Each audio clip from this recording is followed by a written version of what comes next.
We are. We are eternal.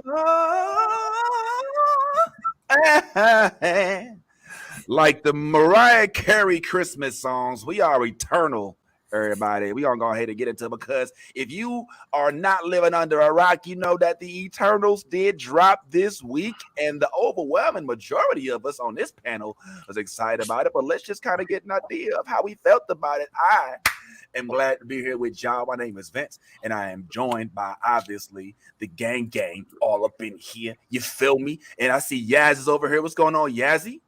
What's up, guys? How you doing this morning? It's fucking Saturday. Hell yeah, it sure is. Ty, how you doing over there, homeboy?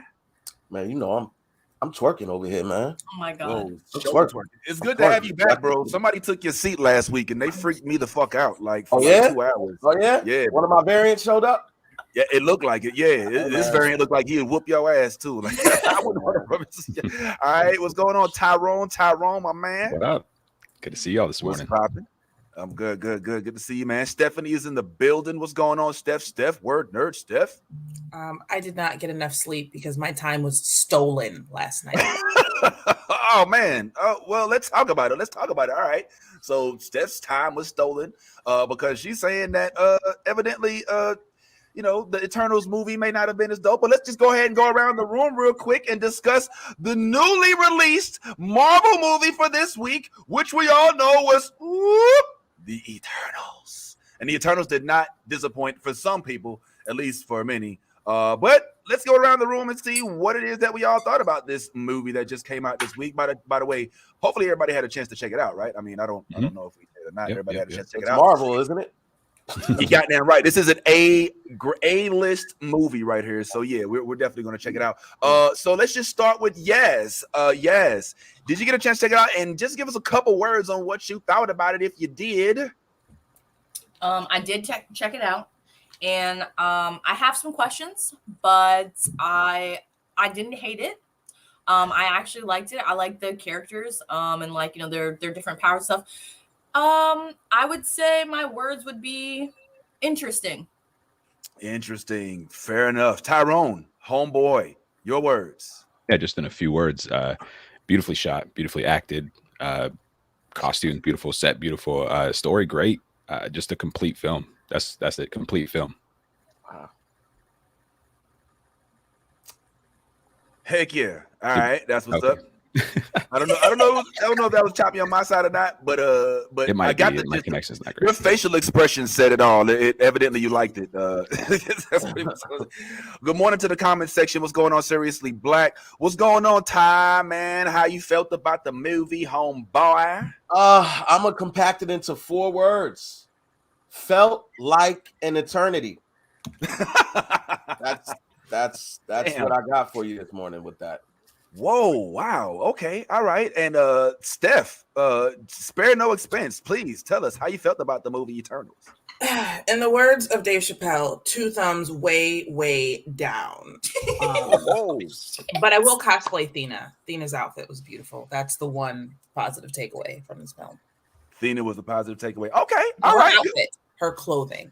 Oh, my bad. Okay. She said her clothing. Let me clarify. She's like, don't misconstrue the fuck I'm talking about. Anybody said nothing about Thena puss ass. I'm talking about what she was wearing. All right. Well, let me jump on this real quick, man, and just get my little spill. I actually dug it. I thought it was dope. I enjoyed the background. I like the fact that Marvel isn't always quick paced. I mean, this was clearly a setup movie, and they clearly came into the fold expecting this to be a sequel or possibly a trilogy, so on and so forth. I mean, I did think that there was some missed opportunities here, but overall, I thought it was enjoyable. But I am very curious, man. I just want to go ahead and go to the one who seems to have the most hatred toward the movie, Stephanie. Yo, what you hate so much about the movie? Just talk about it. What's going on? Everything. Like, what did I not hate would be a more accurate question, which again was Thena's outfit. Are we spoiling things here or? Yes, and Tyrone, feel free to throw up that banner. By the way, real quick, spoiler alert, we are doing spoilers, so if you ain't seen it and don't want to know about it, back away and come check us on the replay. Please continue, mister. So let me start at the beginning. First off, when they had to give me a novel to read before the movie started, I was like, okay, this is not a good sign. This is not a good sign. Like I love to read, but if I'm watching a movie, I'm here to see action. So you are dumping backstory on me via text to open up the film. Okay, now we're in a time and place that have nothing to do with the rest of the film. Okay, finally now we're in modern times. Overall, I didn't feel like the film was about Earth. It didn't feel connected to humans, so the stakes never felt high for me. So many Marvel films make it clear, oh, like these are superheroes in our world. This is happening in our space, in our time. There were so many Eternals and so little regular people that it didn't feel like it was happening on my planet or like it mattered to me. There were too many of these motherfuckers. Like, who am I supposed to connect with? Which one is a star? Who am I supposed to care about? Because I don't care about none of y'all right now. Like all 18 Power Rangers. Their outfits didn't match. Okay, that's a personal thing. The outfits were not linked in any way. Fucking Sprite can get stabbed at any time. I really don't know he survived. And it was slow. It wasn't funny. There was no humor. It was dramatic, but I didn't care about anyone. I didn't feel the stakes for real. And I literally pulled out my phone to be like, what time is it? When can I leave? And it was 90 minutes. And I was like, fuck, I have to sit here for another hour of this. I was so angry. Wow. It felt like DC. It felt like DC. I'm just going to say it. I am not proud of Marvel for this. Yeah, not pleased. It was an all-star cast, though. Also, one last gripe. Can we talk about the diversity stockpiling, okay? It was like they said, we don't have a Black person or from the LGBTQ community or someone disabled. Wait. Okay, so we need Black people. Let's make one gay and one disabled, and we can just get it all done in one fell swoop. Like, it's very, very... I love representation, right? But it does annoy me when someone's like, we need a Black character. But let's also make them gay and let's also put them in a wheelchair so that we can get all our diversity in one person. Like, it felt to me like diversity stockpiling with the Black man being gay and the Black woman being deaf. Again, fine, let's have broad representation, but like it just feels very obvious when they pile on the diversity things. And why did the Black man have the wackest superpowers of all? Okay, we got speed, we got eye raise, hand raise, super strength. This man was good at engineering. Okay, that doesn't impress me at all. Like, you're very smart. Cool, doesn't feel super. I was. So, Steph, I want you to just take a second and stop kind of giving us the bullshit and tell us how you really feel about the movie. You're right. Hold nothing back, and let us know if you really like it. Because Steph is like the Euripides Smalls of like of the flick. Like, she wants to make sure if it's some sort of disservice done to the Black community, Steph's gonna come in and let you know. Like, first, Black, y'all, and I'm Black, y'all, and I'm blacker than Black, and I'm Black, y'all.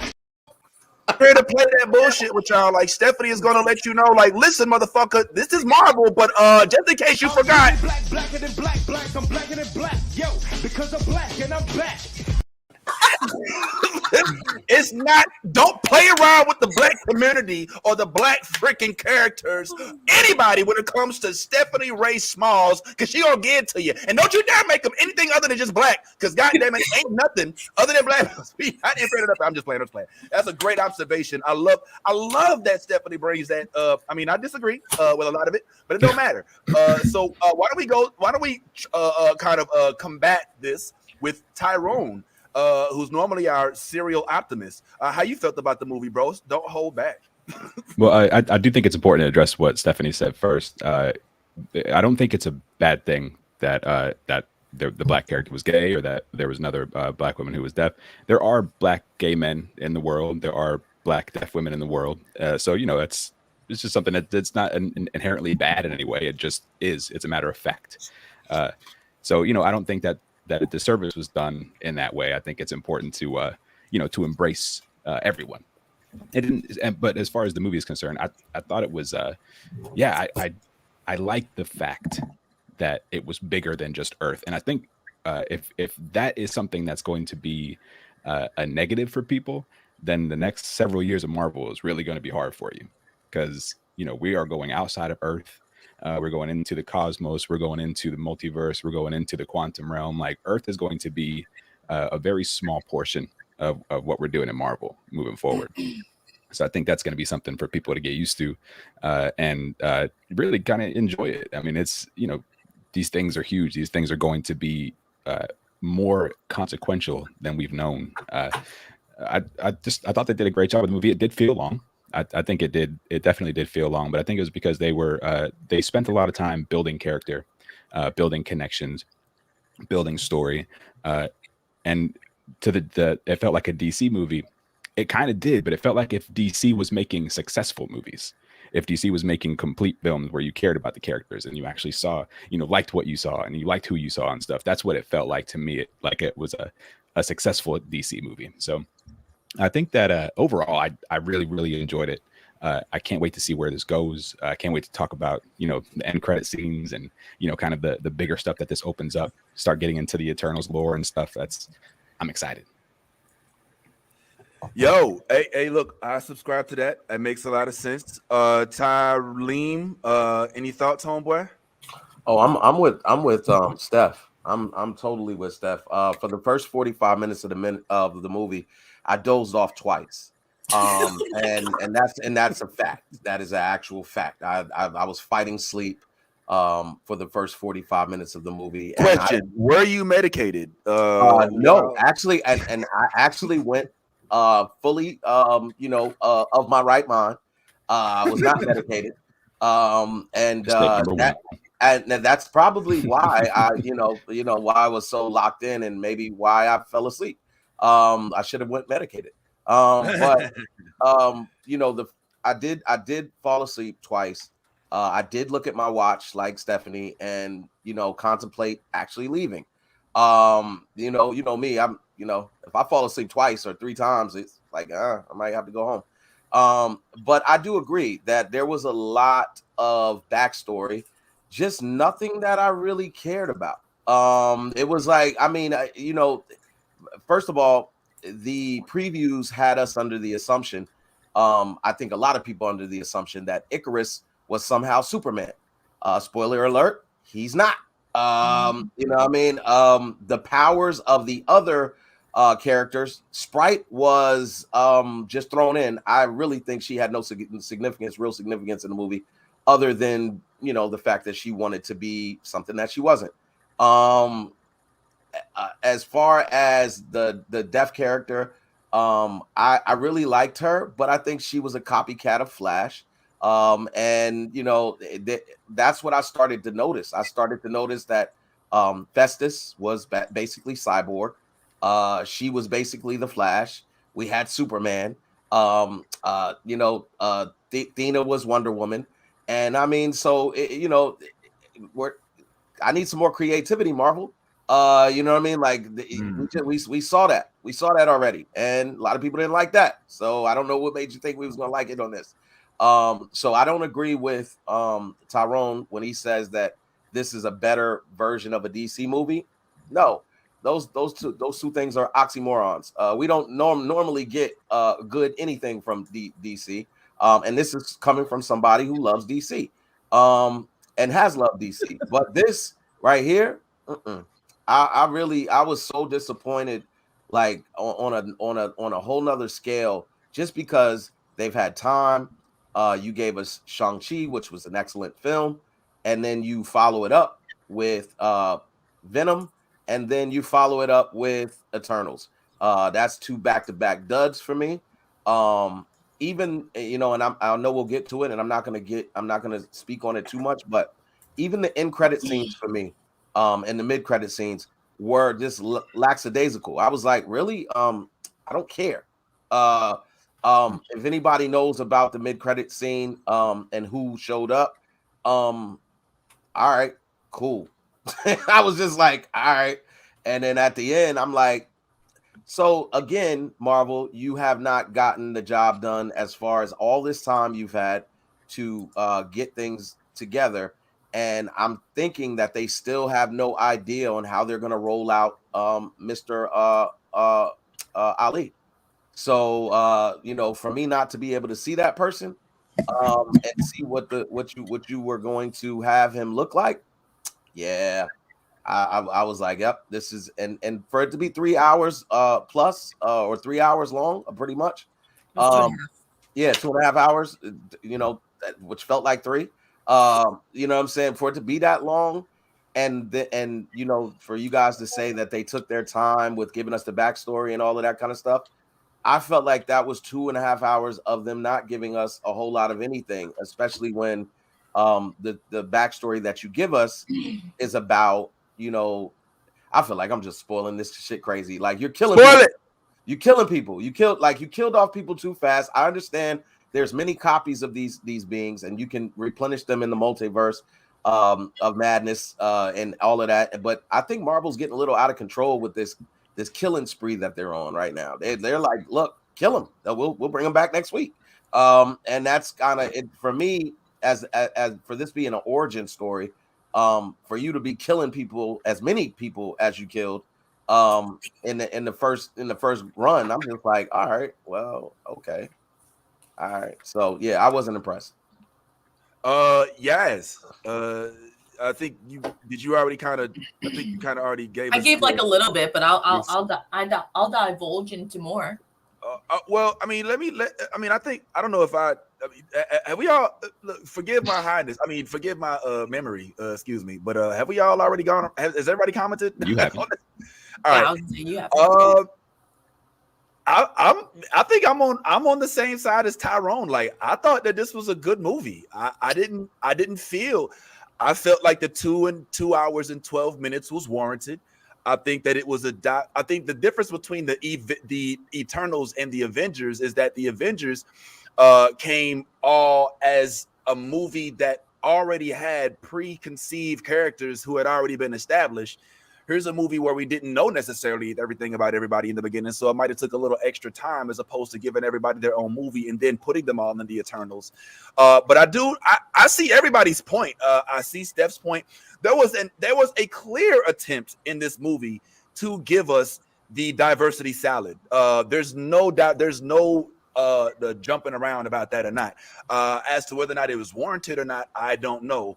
I did think that it was a little unfortunate that out of all of the different hues that they did choose, there were no truly clear monolithic black women that were defined in this show, in this movie. I was I was hoping there'd be one of those, but they did give us, somebody. I think it is easy to say that you could see them in the boardroom saying, all right, we need a black woman, we need an impaired, we need a gay, we need a, you know what I'm saying, we need an Indian, we need a Puerto Rican, you could see them kind of going down the checklist to say, like, did we get everybody? All right, we're good. All right, you know what I'm saying?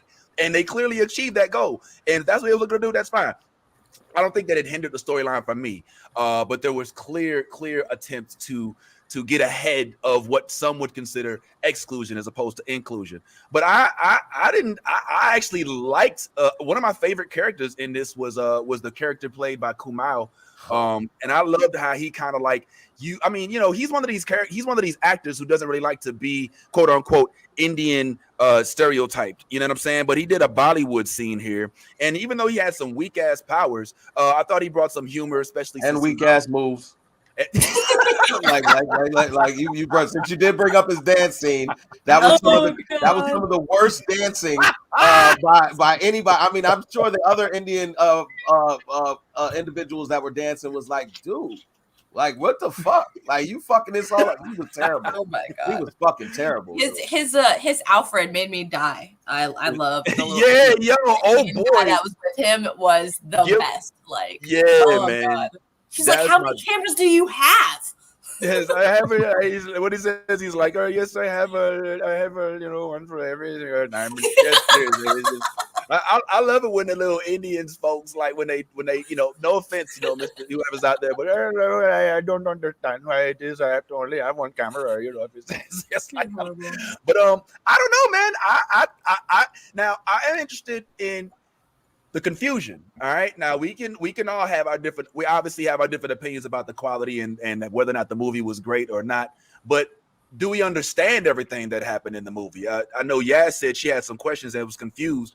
What was the confusions that you may have had, Yaz? Or maybe we can address some of those. Maybe somebody else in the comments may have questions too. Okay, so my biggest thing was we literally got like, the thing I didn't understand was like, they're talking about, you know, all this good that they've done, you know, throughout history and everything like that, you know what I'm saying? And like, you know, their purpose for 7,000 years, but we didn't even get to really see like much of that. And I didn't like how Ajax, you know, that was played by Salma Hayek, like she was barely even in the movie and she's the leader. Like they killed her off immediately. That's you know my what point. I'm saying? Like that part, I was like, what the fuck? Like, how are we? You know what I'm saying? Like she's the one that united them. But I get why they did it. I just didn't like that part. And then another thing, did you guys see the end credits? Yeah. Of course. Must be done. Okay, did you see both end credits? Mhm. Yeah. All right, I only saw one because I had to go to the bathroom and I couldn't wait any longer because that shit was ridiculous. So don't ruin the second one for me. I'll have to YouTube that shit. You guys can tell me about it, whatever. But yeah. Did you guys look up who that guy was? Star Fox. Star Fox. Yeah, which is also a singer. I think he's a singer. Harry Styles. Yeah. It's Harry freaking Styles, bro. Yeah, Harry Styles. It's Harry Styles, bitch. Oh my Yeah. God. I'm not gonna lie. I felt like he was the most amusing character in the movie. I wish he had shown up 2 hours earlier because he seemed he was interesting. Yo, no, Stephanie, do you have any idea what his power is? Because I can tell you what his power is. Oh yeah, I do not know. His power is that he can make people horny. Ha! Yeah, he definitely should have shown Like, up that's 2 his hours power. earlier. Like he can make people horny around him. For Like, sure would have that's improved his the power. movie. Yeah, but Hold he's on, the son, man. he's the son of Hold on. Thanos, though. I mean, brother. He's the brother of Thanos. What you got? What you got to chime in on that, Vince? I mean, I just was questioning the validity of the, is that his only Ask power? Tyrone. Ask Tyrone. Tyrone, is there validity here? Is this actually true? Is his only power that he can make you horny? What's going on here? Well, I don't know if that'll be his only power, but I don't see any lies. No lie detected. No, for real. So that's Yeah. Yes, that's a real thing. Like it's a real Arrow's thing. Are we limiting his powers? I feel like he does more than just that. I mean, because you made it sound like that was his only power. Pip time travels is that it has the ability to travel anywhere, and he's usually with Pip. And his powers in the comic book was that he's clever, clearly, and that he's also has the power to make people horny around him, primarily women. It's true. This is true. All right. Well, that's a power I think I wouldn't mind having. But does it, do you have control over it? What if I accidentally make my family horny around me? You know what I'm saying? Like where does it start? Like, what if I'm at the family reunion and accidentally poof, now grandma's looking at me like, I'm like, Mom, you know what I'm saying? Like, yo, I don't know if that's a good I think you have to make sure you can hone in on that appropriately. But I don't know, we already talked about, how he may be attracted to certain cousins and whatnot. Is that the only thing that we are interested in Harry Styles about? Because I don't think I'm, the only one who was looking at the end credits going, all right, what am I supposed to do with this information? You know what I'm saying? That's what I said. I think it's important to have the right expectations for what's going on, because we're a lot of people are kind of looking at the Eternals as a continuation of what's been happening in the Marvel universe. This is the beginning of a new thing. You know what I mean?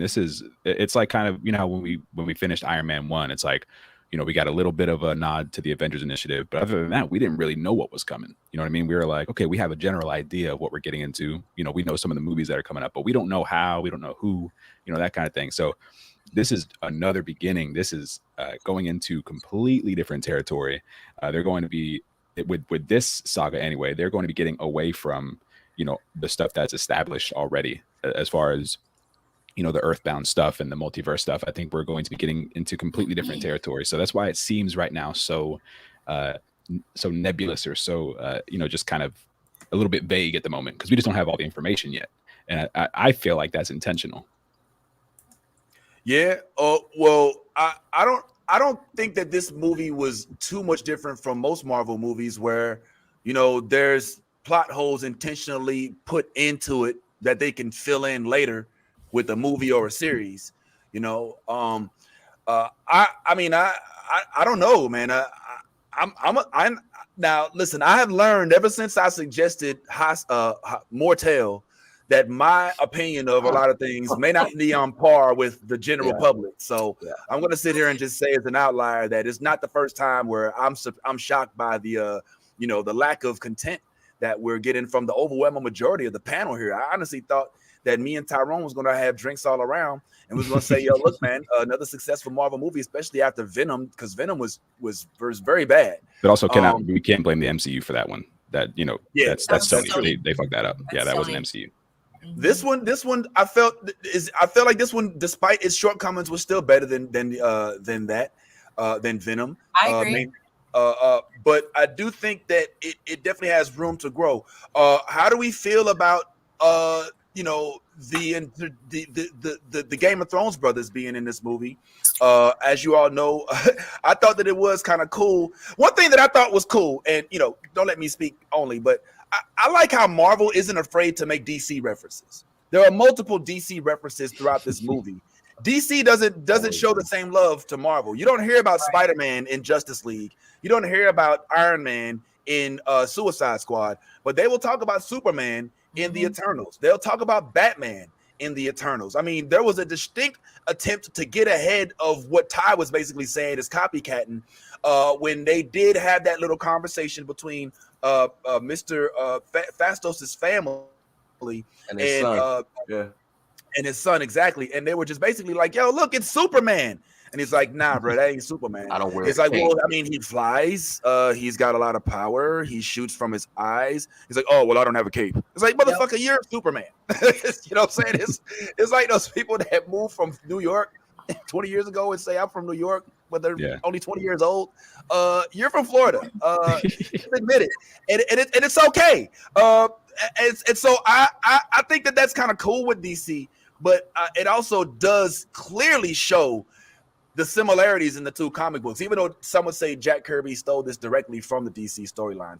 Talene, I've been saying that, but for forever, that nobody, I got laughed at and all of that. Oh no, DC. I mean, Marvel's been stealing from DC for a very long time, but I've always said it. It's like your little brother goes into the closet, steals his big brother's clothes, and just makes it look better on him than it does on his big brother, and that's cool. I get it.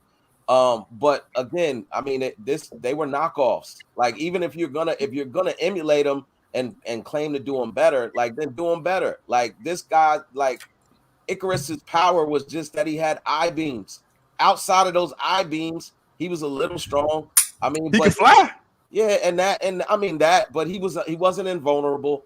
He wasn't impervious to any attacks.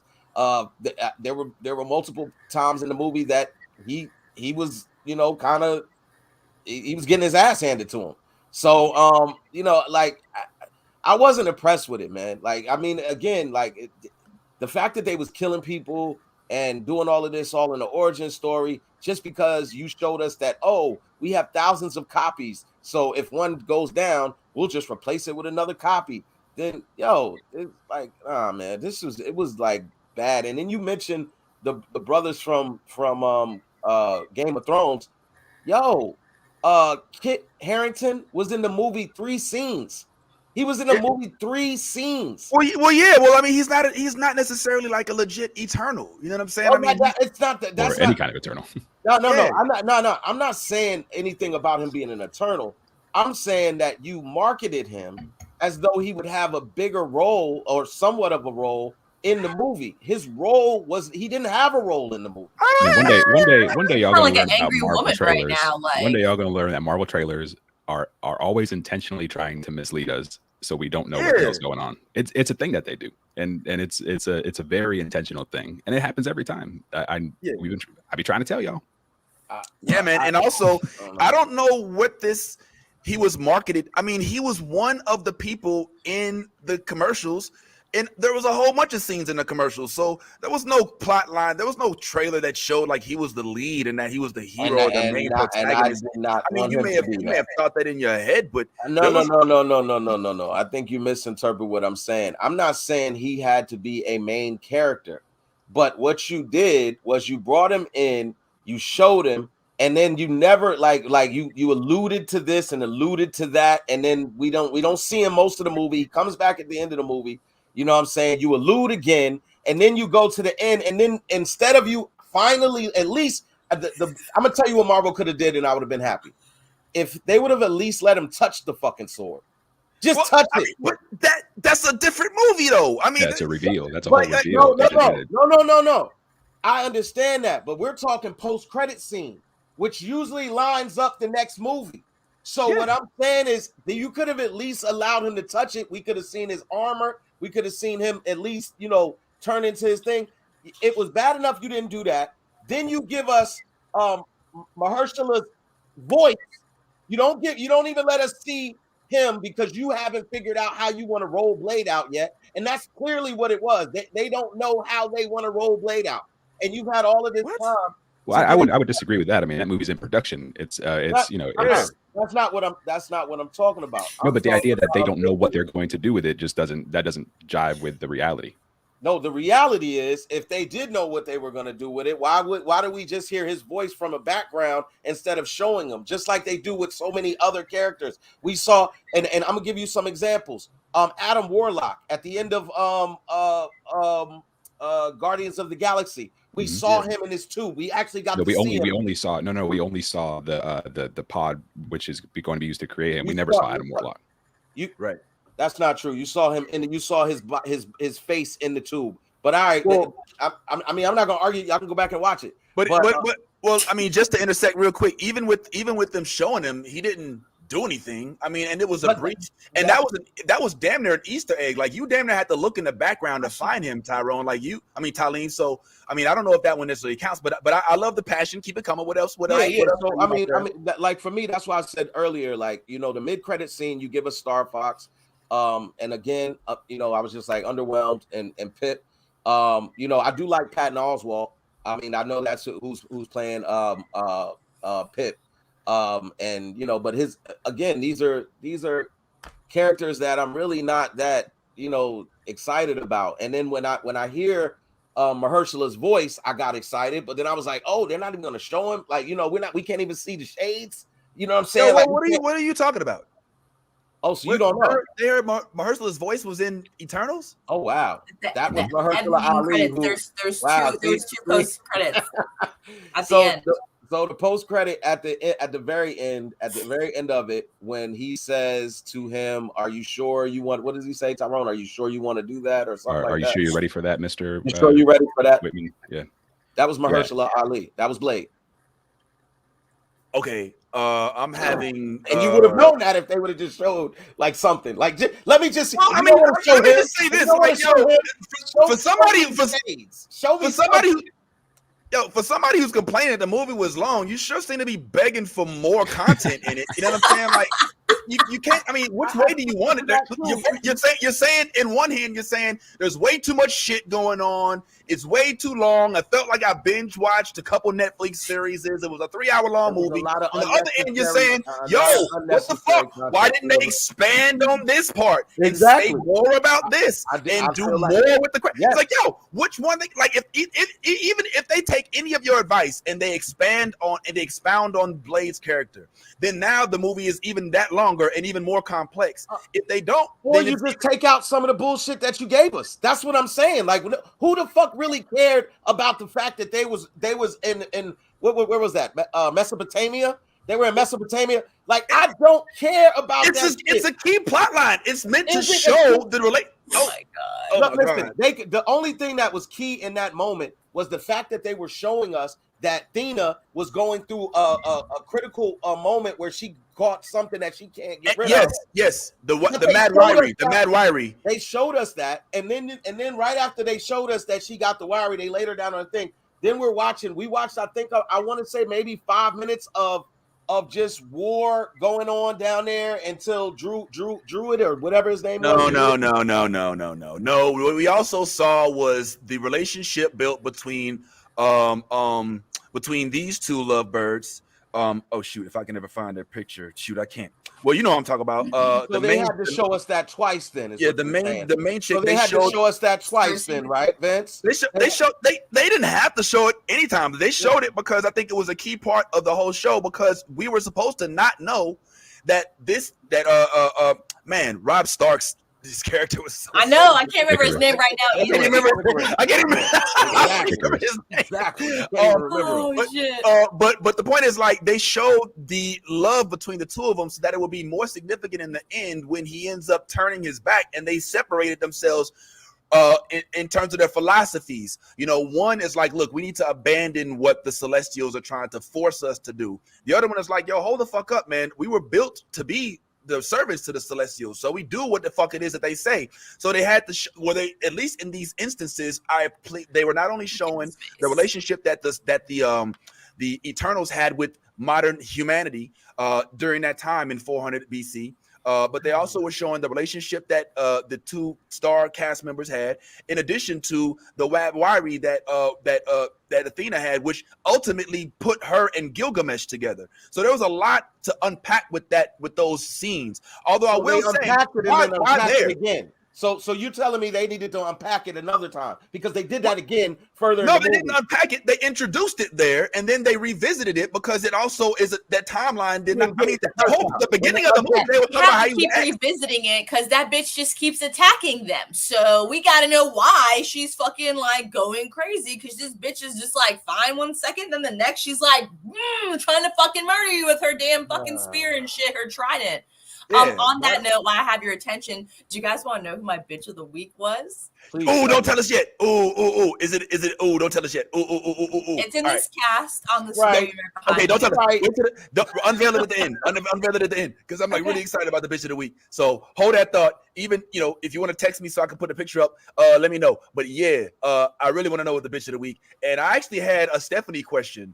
But I think Stephanie's so angry at Eternals and the time that she lost by watching it that she. I do have a question, but it was inspired by The Harder They Fall, not by this trash. Thank you, Stephanie. My only question about Eternals is why? Why Eternals?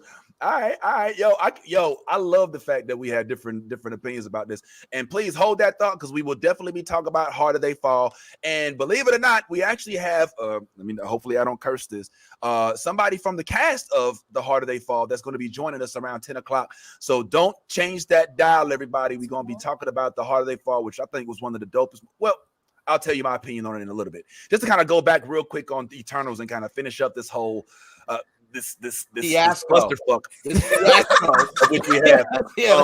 Everyone's so conflicted whether they want to watch it right now. Oh my god, yo, you got it. Yo, I think that what all right. So now we know what, at least from the naysayers of the panel, what some of the takeaways that we didn't like were: it was too long, they didn't do enough, there should have been more, it was a knockoff of Justice League. Was there anything that the naysayers did like? I know that Steph already said that she, at the very least, for the saving grace, did like Thena's outfit. Not especially not Angelina Jolie, who basically adopts African pets to trot around the world. Some would say. But yeah, what else? I mean, Tylene, was there anything you liked about the movie, homeboy? Or it's just all trash, bro? It had some decent action sequences.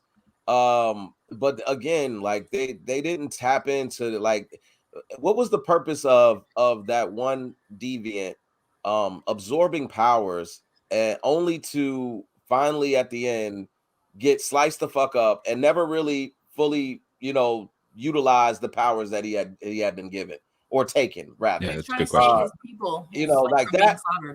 No, well, I get that, but my point is that you don't allow him to absorb the powers that he absorbed, only to kill him off before he actually utilizes them. That whole scene when they were all fighting, I thought that was his opportunity to go ahead and get in there, get him another power or two, and then we see a big face off with Icarus and the rest of them because they're gonna have to unite to fight. But we didn't get that. What we got was him taking Thena into a cave and you know, looking like he's got her, and then somehow she does a little move and creates a little knife and slices that shit was corny as fuck and sliced them. I was like, really? Like, you didn't like this is like, I was like, come on, man. Like, all right, well, can we admit though, the best part of this whole movie was when Sprite got knocked the fuck out. What? Yo, no. Please tell me that. You did not. Listen, thank you for making my point. When the movie theater, when that happened in the movie theater, no lie, I was sitting in the way back of the theater with Austin, right? There was nothing was going on. All you hear me is laugh hard as fuck. Like, I almost died. Like, I was almost crying because, like, the sound that came from the knock and her just like, oh my God, it was fucking perfect. Like, I was like, yes! Oh my God, yo, one time for violence against females, underage ones that look like Tinkerbell. Jesus. Listen, Tinkerbell was a menace. She needed to get knocked the fuck out. Okay, that was the least of her worries. All right. And I do want to just for the record. I mean, that was a joke, but for the record, she just looks young. Let's remember that, y'all. All right, just she got her ass knocked the fuck out, but she just looks 13. She's really thousands of years old. No, you know what I mean? So just keep that in mind. I'm gonna say this. I will say this as far as action scenes, and one of the I think the best action sequences for me was when the deaf girl, and I hate to keep calling her that because I don't even remember her name, but Makari is her name. So Makari, when she got mad at Icarus and was fighting Icarus, I thought that was like one of the best things. Yeah, from her just moving around real fast. She kicked ass. Hitting them from every different angle. I thought she was like a breath of fresh air. Plus I like her anyway because I watch her on Walking Dead. So yeah, Walking Dead. I remembered her. Yeah. And this also, I do have to say, man, it really, I mean, listen, I'm always for the social warfare that we have to go through in order to make sure that we're adequately represented on screen. It does suck that that we unfortunately have to decide between having a strong dark-skinned character and having a black character who's impaired. I wish we didn't have to choose between the two. I will say this though, Tyrone, maybe you can enlighten me. Is this young lady actually deaf in real life? I get the sense that she is. Yes.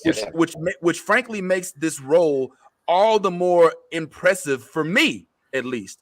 Because I mean, in order for her to actually really act on set, she has to be able to not only read the lips of the director who says action, but she's also got to be able to know when to say what, when to, I mean, and also the characters around her have to an extent know at least a tiny bit if they're going to interact with her for American Sign Language. So I like the fact that there are inclusions of impaired individuals in some of these movies that we now see, even with old girl Barbara Gordon in Titans.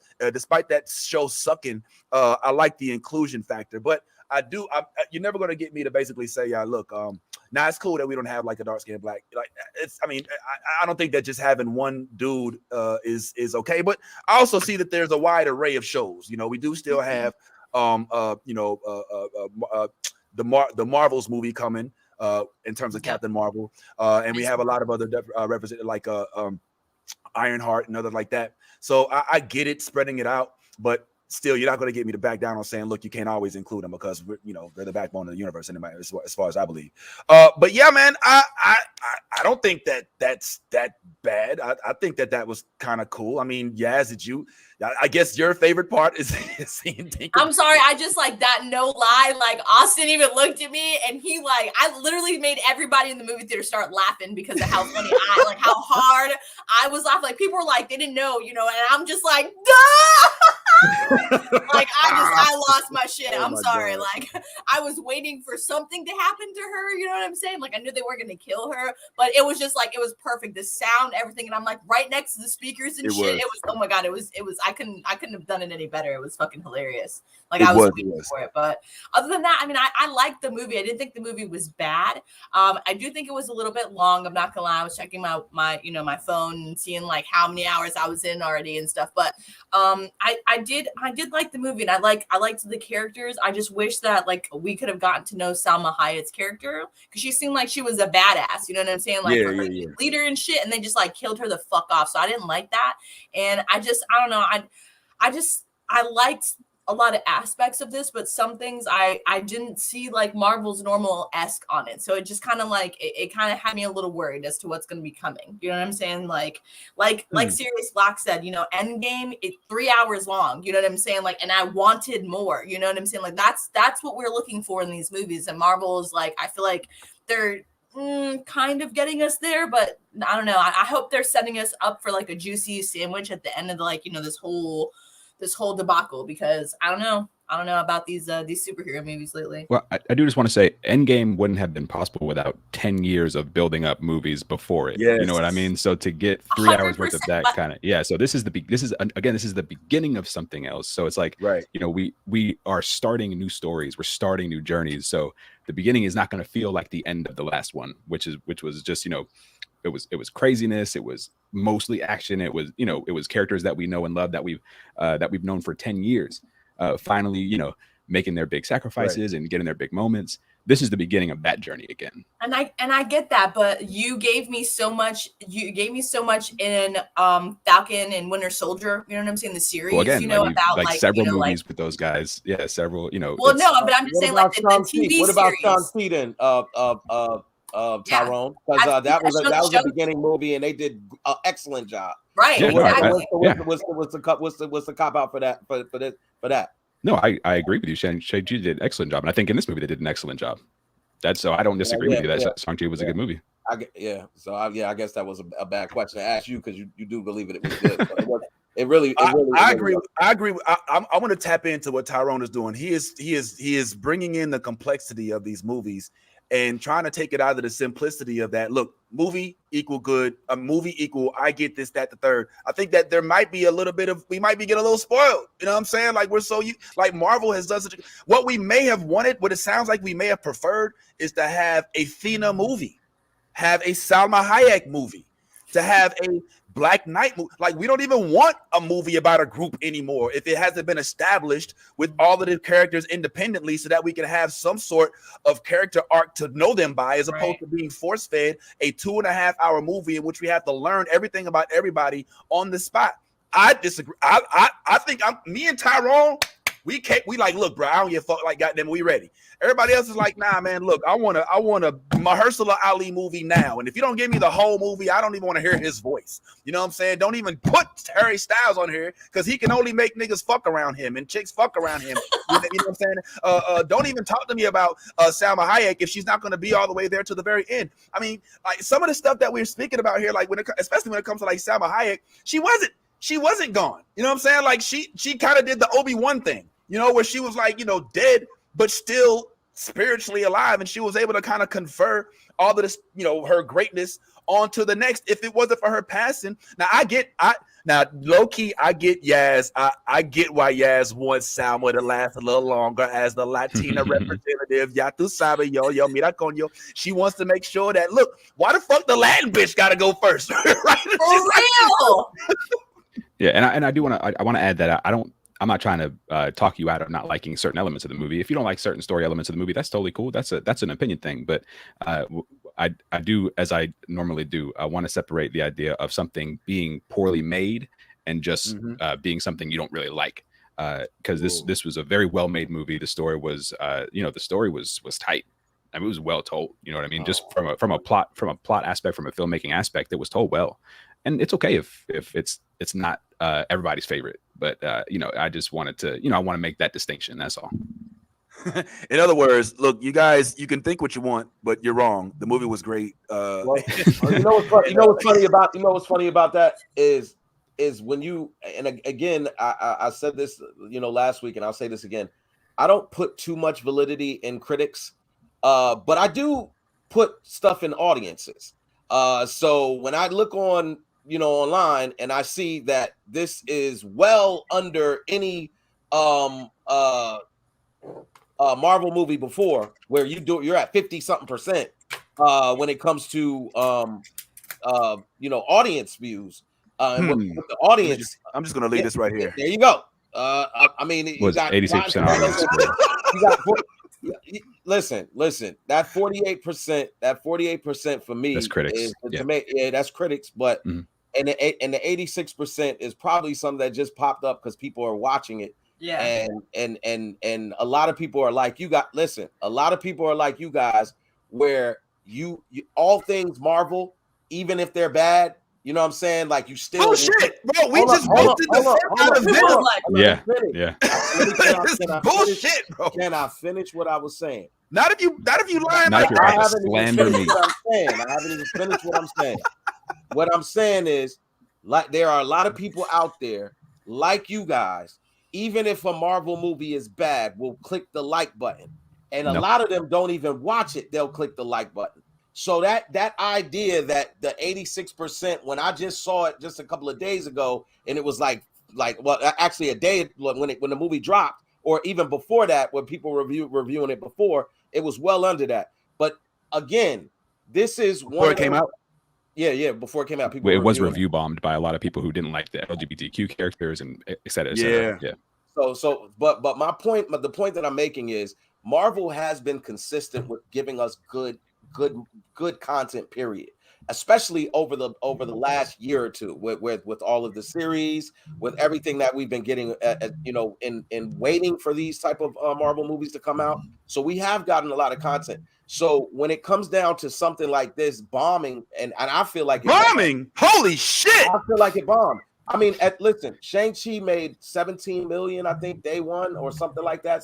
Like something, it was a high number. But I don't quote me on the 17 million, but it was a high number. I think this one overseas did 7.6 million on the first day. I think that was pre-sale. I think it was actually doing better in pre-sale than Shang-Chi. Okay, well, again, like I know that he's giving feelings over facts again. No, I'm not giving feelings over facts. What I'm saying is, ultimately, this movie for a lot of people, not just myself. I mean, you guys are entitled to your opinion. I'm not gonna knock for it. But what I'm saying is, when you sit there and you say stuff about like this was well written, it was well, yeah, okay. If it's well written, give us not just recapping, because that's what I felt like it did, where you in one moment give us this, then 15-20 minutes later in the film you give it to us again, and then 15-20 minutes in the film you give it to us again. It's the same thing. You're just recirculating the same thing. If with this amount of time, we should have gotten way more than what we got. And that's what I'm saying. Like, for me to sit there for 2 hours and 45 minutes of that, I fell asleep twice. It's literally, it was because it was boring, man. But way more. What were you? And this is I'm not trying to to discount what you're saying. Just genuinely and I'm curious about it. What more? What is it that you would like to have seen more of that you didn't get? Okay, number one, I thought their powers were very corny. What the hell? That was number one. So for these to be celestial beings, you guys should be a lot stronger than what we've seen in the world of humans. So because yes, absolutely. I didn't see anything. Cosmic powers. If you have cosmic powers, first of all, if you're a cosmic being who has powers from a celestial being that has endless power, but you guys all can die with that part is weird. That is weird. Exactly. That's my point. We watch. But that's not a problem with the movie. That's the characters. Like, that happens in the comic too. That's part of it. This is what I'm saying. All of this in the first for an origin story. You know what I'm saying? Like, again, we were all souped. I know all of us were souped off the trailer. We thought, oh, okay, yeah. Gilgamesh. Why only give Gilgamesh powers to make this part of him invulnerable and indestructible, but not put the rest of them on his body? Yeah, but hold on. Is your issue with the movie or with Jack Kirby, who made the comic, who gave the characters their actual powers? No, because are you mad? Like, there's a whole My problem is how they translate to the big screen. Again, to tap on to Tyrone's point, we are in the cosmos now. The last time we saw a cosmos being, we saw Silver Surfer. He came to the fucking Earth and fucked shit up. That's not the last time we saw a cosmos being. Yeah, we that's just not watched MCU it. stuff. We just Yeah, watched. My bad. You're right, Thanos, and he came and fucked shit up. Well, So I mean, like, but he also Tyrone, could die. Number one, he also could die. But number two, we were only able to measure their strength against other cosmic beings, the deviants, and themselves. They didn't go against any humans or anything else that was outside of just being cosmic beings. So their strength was only able to be measured. Like maybe if they went up against Iron Man, they would have folded Iron Man into a little tin can and threw him in a garbage can. You know what I mean? Like we haven't been able to see the comparative power between them and between the heroes that we know. And that was intentional because here we're only dealing with deviants, celestials, and eternals. So just, it may have seemed like their powers weren't as huge in the moment just because they're dealing with equally powerful beings and in some cases even more powerful beings. Are they equally powerful? Because I think we just saw some deviants in Shang-Chi, low key. I think that's exactly what we saw because that was a different dimension as well. So like no, those weren't demons or deviants. Those were different interdimensional beings. Those weren't the same things. But like those beings didn't get their powers or didn't get their existence from the Celestials with cosmic energy. We don't know that for sure, man. We don't even know that for sure. We don't even know that for sure because they said the rings come from another world and a lot of things like that. So you don't know that specifically. And I don't either. If that's a theory, that's cool. And I don't either. But what I'm saying is even with them fighting these deviants who typically like from what they said we're killing them off, they thought they were killing them off. There was only that one deviant who absorbed somebody's power before he got I guess Ajax. He got Ajax because they did go back and we saw that he did that. That's why he was able to do that. But prior to that, they were killing the shit out of the deviants. They thought they had killed them all. So like that's why I'm saying like even with the fact that the scenes that we saw, we didn't even see the scenes where they're killing off all of that. They could have did that. I would have been okay with that rather than you giving me all of this drama. Like so you would like to see more action. Absolutely, in a movie like this with this many characters. That I will agree with. I will agree outwardly that indeed this movie did have a slower pace to it. It was more Black Widow, less Shang-Chi, more character development, more plot development, and less just get to it, bang, bang, bang. Like Shang-Chi I'm so glad that Shang-Chi came out and was so good because we still have hope for Marvel's like freaking just ability to incorporate a good story and make it into something good and give us all the action, give us all the humor, despite the Aquafina phenomenon and all that. It was dope. It shows that they still got it. This movie, maybe not as much, maybe not as much. I mean, I saw Seriously Black said something about Endgame. I have an unpopular opinion. I didn't think Endgame was that dope. I like the ending of it. I think that the first half of it was was drawed on. I didn't like the concept of using the quantum realm and time travel in order to fix everything. I think that's a cop out. But who's gonna ever take away the when Black Panther comes back on the scene with with Shuri and with Okoye? What's up, Steph? So I'm very much with Seriously Black, who gets me. Endgame was a well-cooked roast, tender, flavorful, marinated, cooked overnight in the smoker for 5-6 hours. This movie, Eternals, was a banquet meal popped into the microwave for 5 minutes and overcooked. Damn. Okay. They started info dumping with text and then dropped us into a world of 50-11 characters, none of whom I ever cared anything about. To answer Tyrone's question, this movie lacked what Marvel is known for, humor and heart. There was a tiny bit of it, but not very much. Wow. You cannot do a character movie with 78 people, okay? Either choose 2 people, dive it into a character movie, or get the whole fucking crew and make it an action film. They tried to do 2 things that did not work. It felt discordant the whole time. The one character who felt like Marvel, who had heart and humor, the Bollywood actor, became a fucking conscientious objector and literally sat out the battle. Who does that? That is a classic. I'm sitting out the battle. I'm not going to do it. Okay, but we all know at the last moment when the character's down, you're going to come back and be like, I couldn't abandon my friends. No, this nigga really sat it out. I've never seen that happen. He truly was like, fuck it. You guys figure I'm just going to go do movie shit. And then afterwards was like, hey guys, glad it worked. Are you serious? You had the best, most interesting character literally sit out the action. Who wrote this? Garbage. Oh wow, Jesus! Oh, all right. Damn. Once again, sparing no offense. Well, listen, let's do this. We could be here all day as we would, and I think that Druig definitely was one of the more fascinating. If I could say that Druig, we haven't spoken about him this whole entire time, and I think that one of his that his story was one of the most interesting in this movie. At any point in time, he could have stopped everything.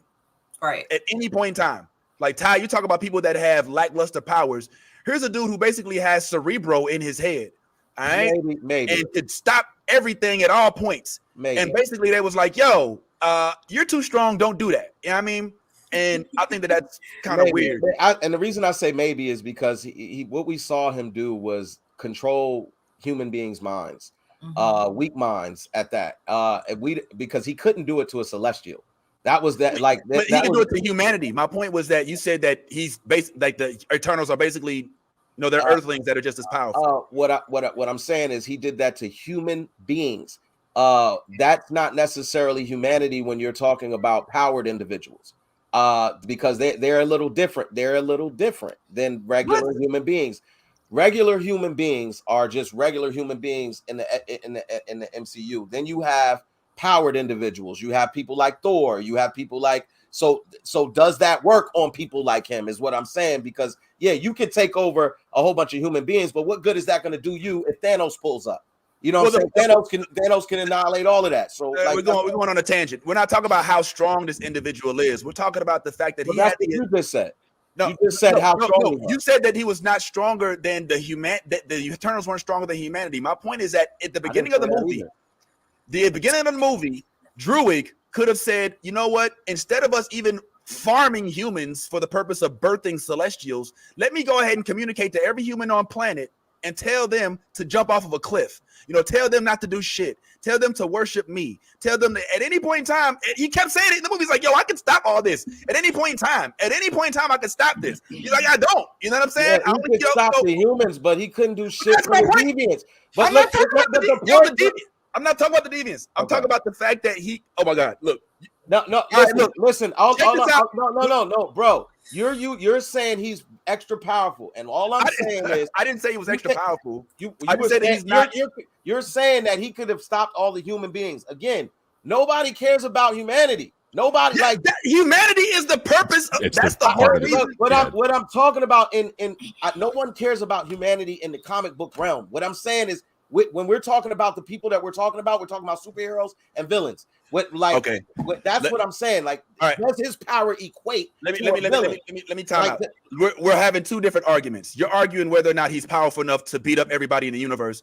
I'm arguing whether or not he had the power to stop the movie from going further than 5 minutes, because at the very beginning he landed on Earth. He could have been like, yo, stop the bullshit. Nobody else from this point forward is born. I'm not arguing whether or not he's at the top of the list of the food chain when it comes to how powerful Marvel characters are. I'm arguing his significance and the lack that and the fact that they didn't really use it in this film, and that it was one of the plot lines that he had the ability and kept saying, I could stop this shit, but I can't because I'm not supposed to, because I was born based off Celestials and all that other stuff. Now, having said that, because this is a great argument that we'll have I think that we should continue this. Hopefully you don't have to go nowhere afterwards. I think we should do this a little bit more on our after party when we talk after this. So sit tight, don't go too far. I do have limited time. We have limited time. And I think that as much as we'd like to make this as long as the Eternals movie, there's some other things that we want to talk about, such as this movie that just came out recently on Netflix and in the theater. And I don't know if y'all have been under a rock or not, but this movie this one right here, bro, is dope, legit. And I actually did do a little research, and I found out that Netflix isn't as stiff on playing some of the stuff online as Disney is. So without further ado, let me just introduce y'all to this movie that we talked about briefly the other week. And it's one that I think has some staying power. Let's look at some of the background on The Harder They Fall. 1896, about 35,000 cowboys, and 9,000 of them were black. All the principal characters are real historical figures. There was full-bodied towns where black people thrived. You don't hear much about how those cowboys lived. I'm really looking forward to sharing this world with the audience. We always knew that black cowboys existed. All the characters did exist. We are embodying these people. We're sort of just bringing it back through.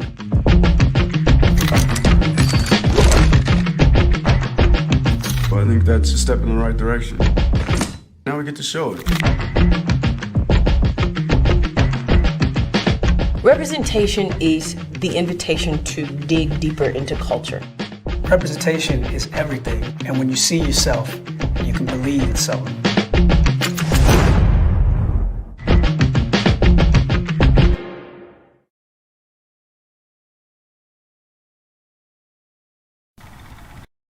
Right, we are talking about none other than the one and only Harder They Fall, with an all-black cast that does not disappoint, with some of our favorites as we see right here on the screen, man. We got Idris, we got some Marvel on here, man. We got, you know what I'm saying? We got Yasuke, we got we got He Who Remains, you know what I'm saying? We got my man Heimdall from you know, but you know, it's not just all that's on there, and these aren't the only folks that actually were in the movie.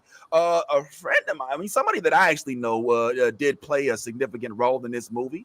You know, well, depending on how you define the significant, it's my man Gene right here, who's actually a comedian coming out of Miami, and he joins us today, an actual cast member from The Harder They Fall. I want y'all to help me welcome to the panel my dog Gene. What's popping, homeboy? Yo, what's going on, everybody? What up? Yo, check it out. Thanks for joining us, man. Appreciate you being here, bro. On our little thing.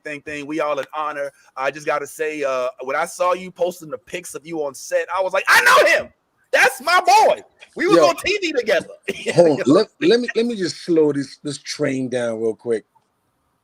So I played the bartender in that first scene when it was in Douglaston, right? And you know, I was just an extra, but it was dope to be a part of something this epic, right? So I was just an extra, but you know, I was happy to be down, right? I told everybody online that I was in the movie, whatever. People kept saying, yo, you had such a great part. One dude said, yo, shout out to my boy Gene Harden for starring in The Harder They Fall. And I said, hold on, cowboy. Hold on. I didn't say starring. I said stirring. I was the bartender. Let's slow this down, man. Well, yo, but still, you talk like that, man, and I certainly appreciate your humility. For those of y'all who don't know, Gene Harden, not only an actor who starred in The Harder They Fall, or third, whichever way you want to say, but also an extremely talented and very funny comedian who you can see. I think he right now is based in the South Florida area, but travels all over the place. So, but yeah, man, I'm just curious, and anybody feel free to chime in at any point in time. Honestly, I just want to know what it was like, man. I mean, I see you was on the set, you know what I'm saying? You were able to put on the outfits, you know what I'm saying? You was out there in the hot sun. This is a weird environment, too, with the whole pandemic thing supposedly in and out. So I'm just curious, like, what's your overall experience? You know, any stories you could tell us, man? Did you get a chance to touch Regina King on the butt? You know what I'm saying? Did you see Zazie? Zazie's my girl. Zazie, I love. I literally want to have her children. I just want to know what your experience was like, homeboy. Yo, first of all, I'm glad that you got me on this because we ain't been able to talk about it until the movie came out. I wasn't even able to post pictures. Of course, you know how it goes. But it was one of the most amazing experiences I've had, not even just as an actor, but just as a person, as a human being, as a black man. It was ridiculous how they showed us love. Right. It was like so we filmed it right 2020, right? The middle of COVID. Mm-hmm. Like kind of the middle of COVID, right? And it was out in New Mexico. And they had to ship all of these niggas out there because there's no black people in New Mexico. So it was like get on the bus, and we just all went out to we all went out to to New Mexico.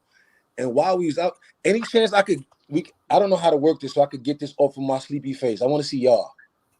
Okay, hold up. Yeah. I just came back from a red eye, so I'm about 2 blinks away from passing out on y'all. All right, we'll let you go soon, man. No. I'm good now. I'm in zombie mode now, and y'all like zombies apparently. Not all of us. I know. Right? Yes. I know. Why don't you like zombies? I'll check out. Like legit. That'd be the only time ever I'd consider suicide. 100%. Oh, so you ain't Walking Dead at all? Fuck no, I'm not turning into a goddamn leech. You got me bent, bro. You the first one gone in the movie then. Yeah, on my own hand. On my own hand. You ain't learn how to fight them. You ain't no way in that body to kill them. Oh, I know how to fight them. I know how to kill them. I'm just not even taking the damn chance, bro. Fuck all that shit. Oh, you the kind of girl that don't even let niggas give you hickeys. No. You're damn right. Yo, well, outside of hickeys, are like, yo, what I think one of the dopest parts of this movie. I'll be killing myself. Get it, zombie? Look, yo, you got to see this dude live in the game, man. Look, Steph, I think one of the dopest parts about Harder They Fall, in addition to the fact that it has such a well-balanced black cast of different hues and embodies the beauty of all of our different types, I think is the fact that these aren't characters that are fictitious. Despite the story being fictitious, the actual characters, as they state clearly in the beginning of the movie, are actual not living, but people that lived the face of the earth and did do some pretty dope things. I just want to know what you thought about that, Steph. So I have a lot of wonderful things to say about this movie. I really loved it. So I'm just going to put out my one small beef from the beginning. As you said, these characters are all based off real people. Zazie, bless her heart, beautiful woman, pleasure to watch, incredibly talented actress. She should have said no to this role. I just sent you a picture, Vince, of Stagecoach Mary. I want y'all to look at this woman and then picture in your mind Zazie Beetz. No, just no. Colorism in Hollywood is a very real thing. And like, guys, you didn't even try. As many beautiful, dark-skinned black women as you could have cast in this role, like, I have thoughts and feelings about it. Okay. All right. Wait a minute. So let me get this straight. You have an issue with the blackness of this young lady? Is that I what it feel is? like this is Hollywood colorism at its best. Absolutely. Look at Stagecoach Mary. Think of all the people who could have portrayed this character more authentically as a powerful, dark-skinned black woman on screen. And then look at who they pick. Like, Zazie, she's beautiful. She's talented. I get it. But guys, this was an opportunity that you just said, nah, we're going to do this stereotypical easy thing and get a light-skinned. Come on, listen. Viola can't play everything. I did not hear the word Viola come out my mouth. Okay.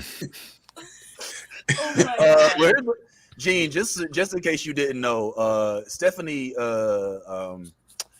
let's just say she's black, y'all, and I'm black, y'all, and I'm blacker than black, and I'm black, y'all.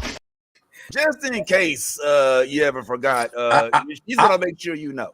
I peeped that across the street. Nothing wrong with that. Right. I'm all for it. Yeah. However, as beige as Zazie Beetz is, if they roll up on me asking me to be part of something this monstrous, like they could call me to play Harriet Tubman and I'm playing it regardless. Oh my God. You know what I'm saying? Just to be a part of it. But I get your point though. But I don't think it was so much of a stretch because not too many people was even gonna Google and look to see who these characters really were. Right. You know what I mean? It ain't like Stagecoach Mary was a face that we all are so familiar with that we'd be like, oh my God, come on, you got Halle Berry again playing, you know what I'm saying? Right. But I get your point. Trust me, I'm not leaving you out in the middle of the street by yourself. But if I was Zazie, I was still taking this role. Yeah, and I don't think that Stephanie is actually coming at Zazie. I don't think that's what she's doing. Nah, she said Zazie should have turned it down. I do. I mean, it is a thing that actresses have been doing. Amanda Stenberg talks about how she had an opportunity to audition for the role of Shuri and was like, nah, this is not the space for my biracial self. Like, this is Wakanda. This is not a role that I'm even going to go out for. And I thought there was a lot of honor in that. I think, just like Jean just said, this is a character who people are not so familiar with that, you know, they know, or maybe that was Vince. I don't know. Y'all have some. Nah, it was. Oh, hold up! Don't! Oh, y'all looking like blank steak at me, goddamn it. You know what I'm saying? Like, I know me and Gene have similarities. You know what I'm saying? But damn, don't just blank. It's like we have history. Like, what the fuck? Like, hold the fuck up. Okay. So anyhow, yes, this is not a character. It wasn't like Harriet Tubman where we're all like, we know what she like. Most people would not. I knew, but most people would not know what she looks like. But still, this was an opportunity for them to do something that you don't see happening on screen often. And they just said, nah, F it. We're just going to do what everybody does, what everybody expects. Cast a beautiful light-skinned woman in the role of this person who very much was not Zazie Beetz. Now, I agree with your correction of the record. And I do think that there is a missed opportunity because, unfortunately, since a lot of people have a difficulty separating what's fiction from fact, they'll now think that this young lady was something like Zazie. So I get that. Now I have to challenge you. Did you also check everybody else on this cast to make sure that they were all hue appropriate? No, because the issue is not hue appropriateness, Vince. It's colorism. Okay. You don't see a whole bunch of dark-skinned women taking roles that, you know, are not accurately depicted, representing light-skinned women in history. It doesn't go both ways. It just doesn't. Okay. So my question is, if Idris Elba, have you seen the character that he portrays? No. Okay. Do you know that he's a very light-skinned gentleman? Okay. And like I said, colorism is a one-way street. So it's so my point is, like, why not the same outrage at dark skin? Because colorism is a one-way street. Right now you are giving me the argument of all lives matter. I'm not at all. I'm not at all. I'm saying that you chose one character on a whole entire panel of characters and singled her out. Because I'm saying it is a Hollywood there's a possibility issue. that maybe Regina King's character was jet black, but she was not mentioned in this depiction. Neither was the young lady at the bottom. Maybe her teeth weren't as straight. Now, I'm not sitting there trying to say that this is not a valid point. I'm just saying, if we're going to go this way, let's not do it half-assed. Let's do it for everybody on the planet. It's not half-assed. We both know that casting light-skinned women in Hollywood as the romantic lead, as the desirable character, as the sexy one, is a trend and is a problem. It is historical. It is systematic. What you're talking about is nonsense, honestly, right now. We're not talking about people's straight versus crooked teeth. Colorism in Hollywood with romantic leads with women who are perceived as beautiful and sexy is a very real known issue. Okay, so let me just get this straight. The issue is only around black women. There is no other colorism issues. I do recall our own Chadwick Boseman facing a lot of backlash for accepting the role of the first Supreme Court justice that was black in Thurgood Marshall, because he was too dark and he actually didn't fit the light skin hue of Thurgood Marshall. So I don't think it's just black women that are being miscolored and casted as the wrong color. So I don't think that it only exists in that realm. And I'm not trying to like shame or say, look, you know what the fuck you talk about, because clearly you do. And I always respect everything you bring to the table. But I do think that it is easy to latch on to what's trendy and to forget the remaining elements of this movie that could also present themselves as problematic. All I'm saying is, listen, if we want to get it all right, then let's not stop with Zazie. I'm not saying just pick on Zazie. I'm saying, look, let's also make sure that we have the rest of the characters look as they did when they were in their actual characters. I know right now that the basic objective is for us to make sure that dark-skinned women are not excluded, and they're being whitewashed. I get that. They definitely are in many instances. The question is it only that as an issue that we're going to kind of dwell on? I just think it's a weak argument to take one problem and say dark-skinned whitewashing. But they didn't get everything right. Okay, so we could be talking about Friends didn't have any main black cast members. You could also say, okay, but there wasn't anyone LGBTQ. There wasn't anyone disabled. There wasn't anyone Muslim. Like, yes, but we're having a conversation about black people right now. Can we do one thing at a time? Agreed. All right, well, look, I love it. Now, you did say that you had one. You had one qualm. Oh, go ahead, Tyrone, real quick. No, if I may, just to this point, I know, my, visually I may not have the right means to question this, but I feel Stephanie's point. If this were a movie written by white folks, directed by white folks, created just all around created by white folks, but this is about as black as you're gonna get, with a huge cast of black characters, black director. I mean, from top to bottom, this movie is black.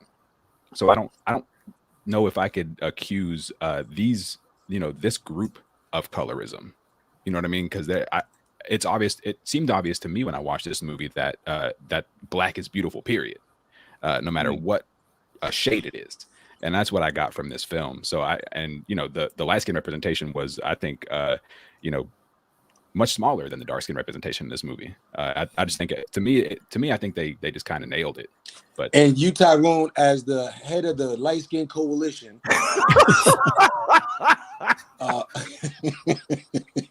To be honest, I get your point, Stephanie. I think you what I heard, and because I argued that if I was Zazie, I still would have taken the role, but I get what your point is. You're saying right now the spotlight is on us in this particular scenario, in this particular problem, right? Mm-hmm. It ain't, and because you even said you called Vince All Lives Matter, and I know that must have hurt him. He ain't saying nothing. But I know that hurt Vince a little bit. Damn well they know all lives matter in me. Yo, the shit hurt me though, son.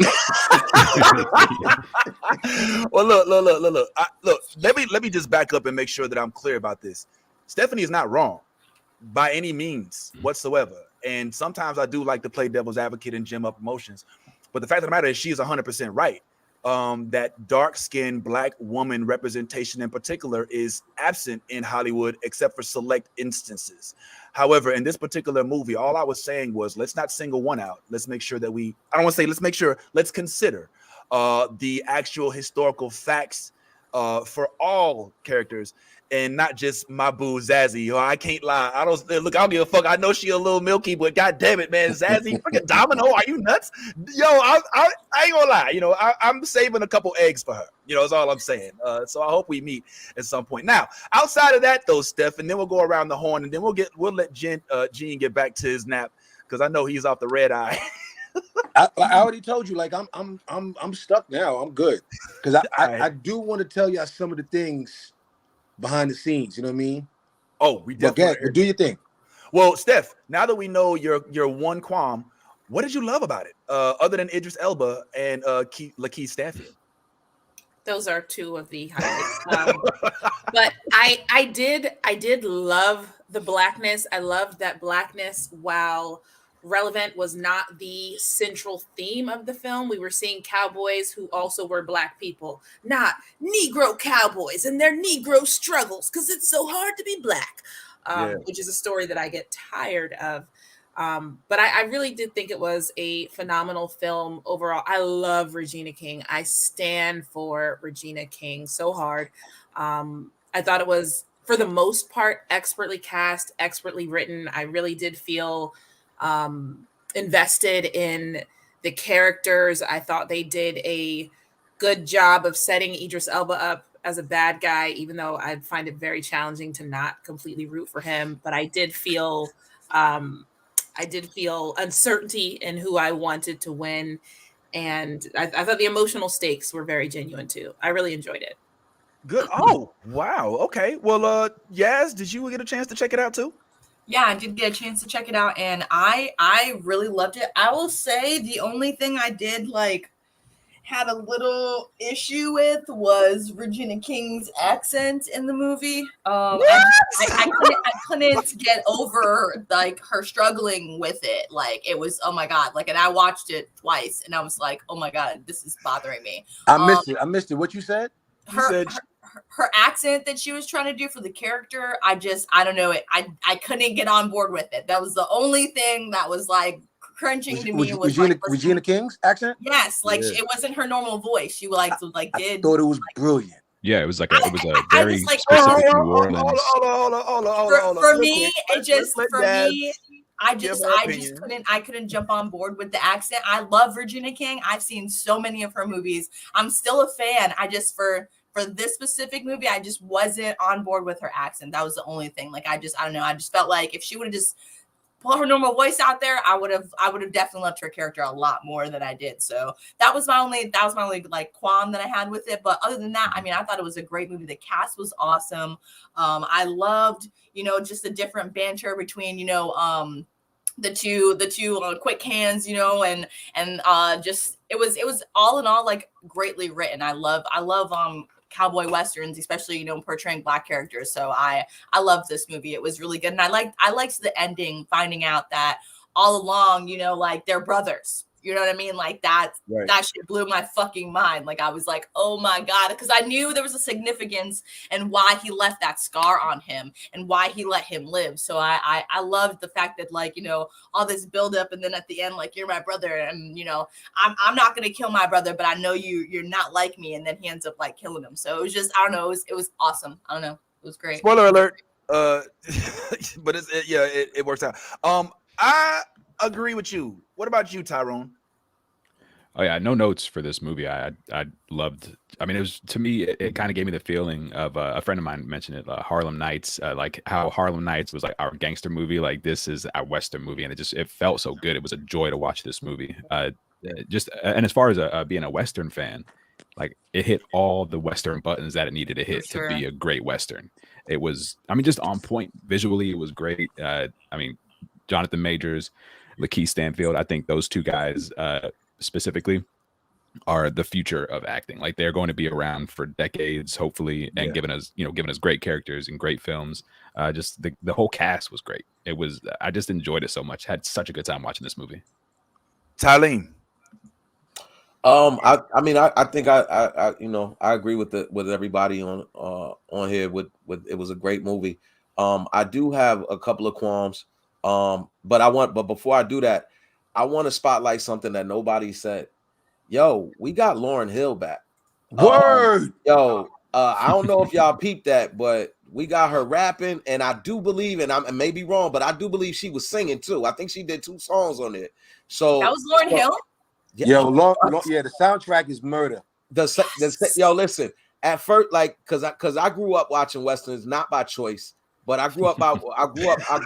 Indoctrinated Westernists. Yeah. Because when my mom married a country boy, so you know what I'm saying. All about that.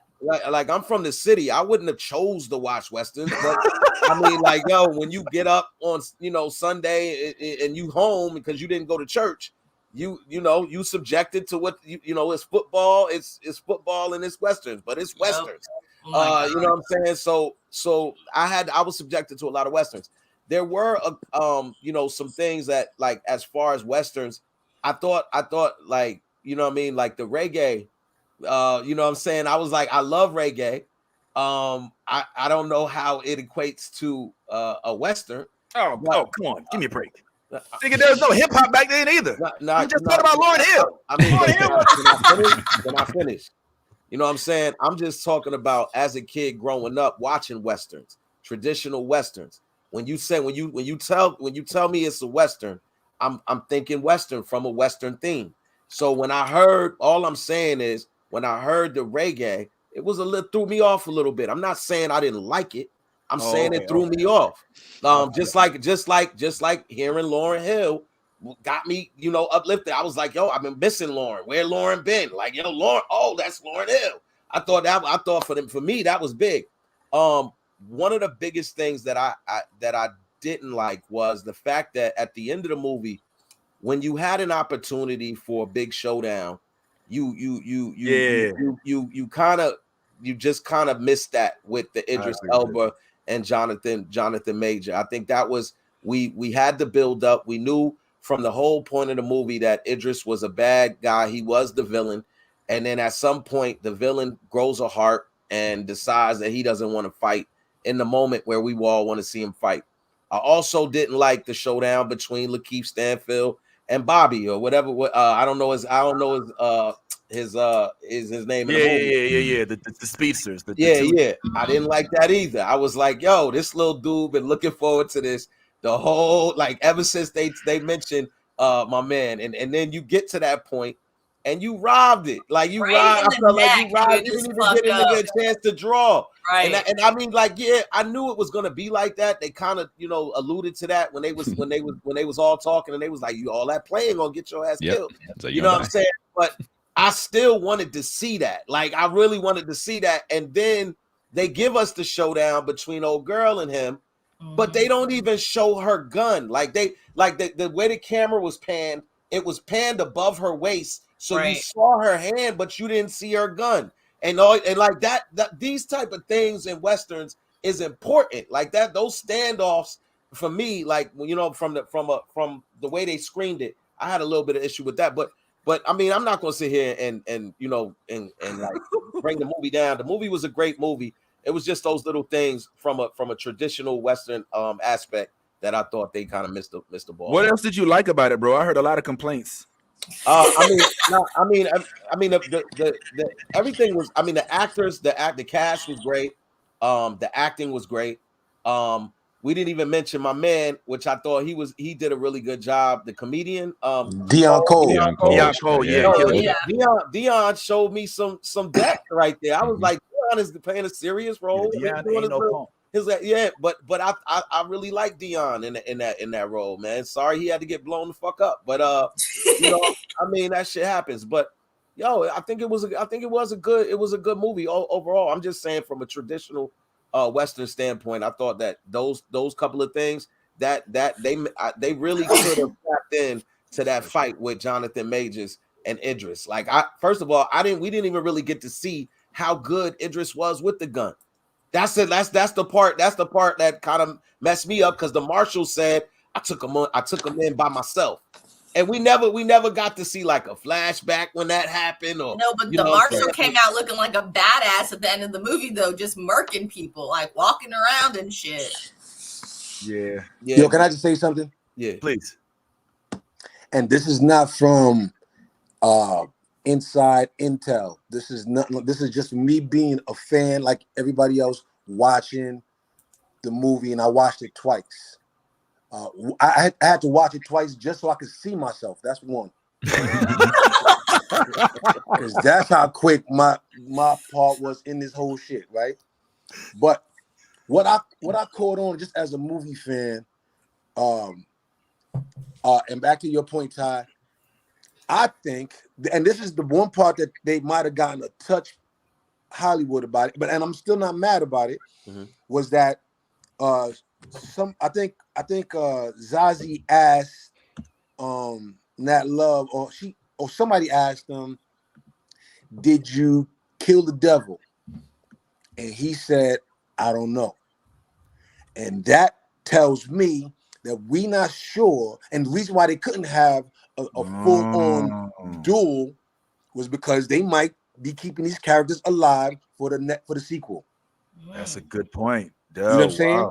Like, and it's, like I said, I don't know nothing else from the movie. Like I said, I was just background, but from watching it twice and understanding, like we never saw Idris actually choke out. Right. He got shot, but we don't. You know what I'm saying? And then they brought that bromance together to tell us why they're not gonna have this duel, so that they could do The Harder They Fall too. What I believe. Yeah, but he got shot 3 times in the chest at point. What that mean? What that mean to Hollywood? With a Colt 45. I know, but what that mean to Hollywood? Valid point. No body. Right. I mean, in chest shots. I'm just saying. It could be anything. Dead. It could be any. Listen. Have this conversation with 50 Cent. I mean, 50 was not. Listen, even in Get Rich or Die Trying, when he was shot, we never saw a motionless 50. So like, there's a difference between a motionless individual who you closed his eyes and all of that. Come on, Ty, give me a break. You know that, man. Like, nine shots, what does it mean? And the nigga is out here roasting niggas online. 9 shots. Yeah, bro. They did the Hollywood close the eyes thing, which is always like a finality. You know what I mean? Like that. Then nobody ever is like, oh nope, my eyes still open. You know what I mean? That never happens. You know, it's just they do the eye closed thing. I forgot about that. Yeah. Now Regina's alive. We know Regina made it out. Yes. She didn't get shot. The old girl hit her with the shovel, and then they left her there, and then we saw her holding the hat later. But Idris took 3 point-blank range shots from a Colt 45 to the chest, bleeding out, getting his eyes closed. He's done. Yeah, but that's in this.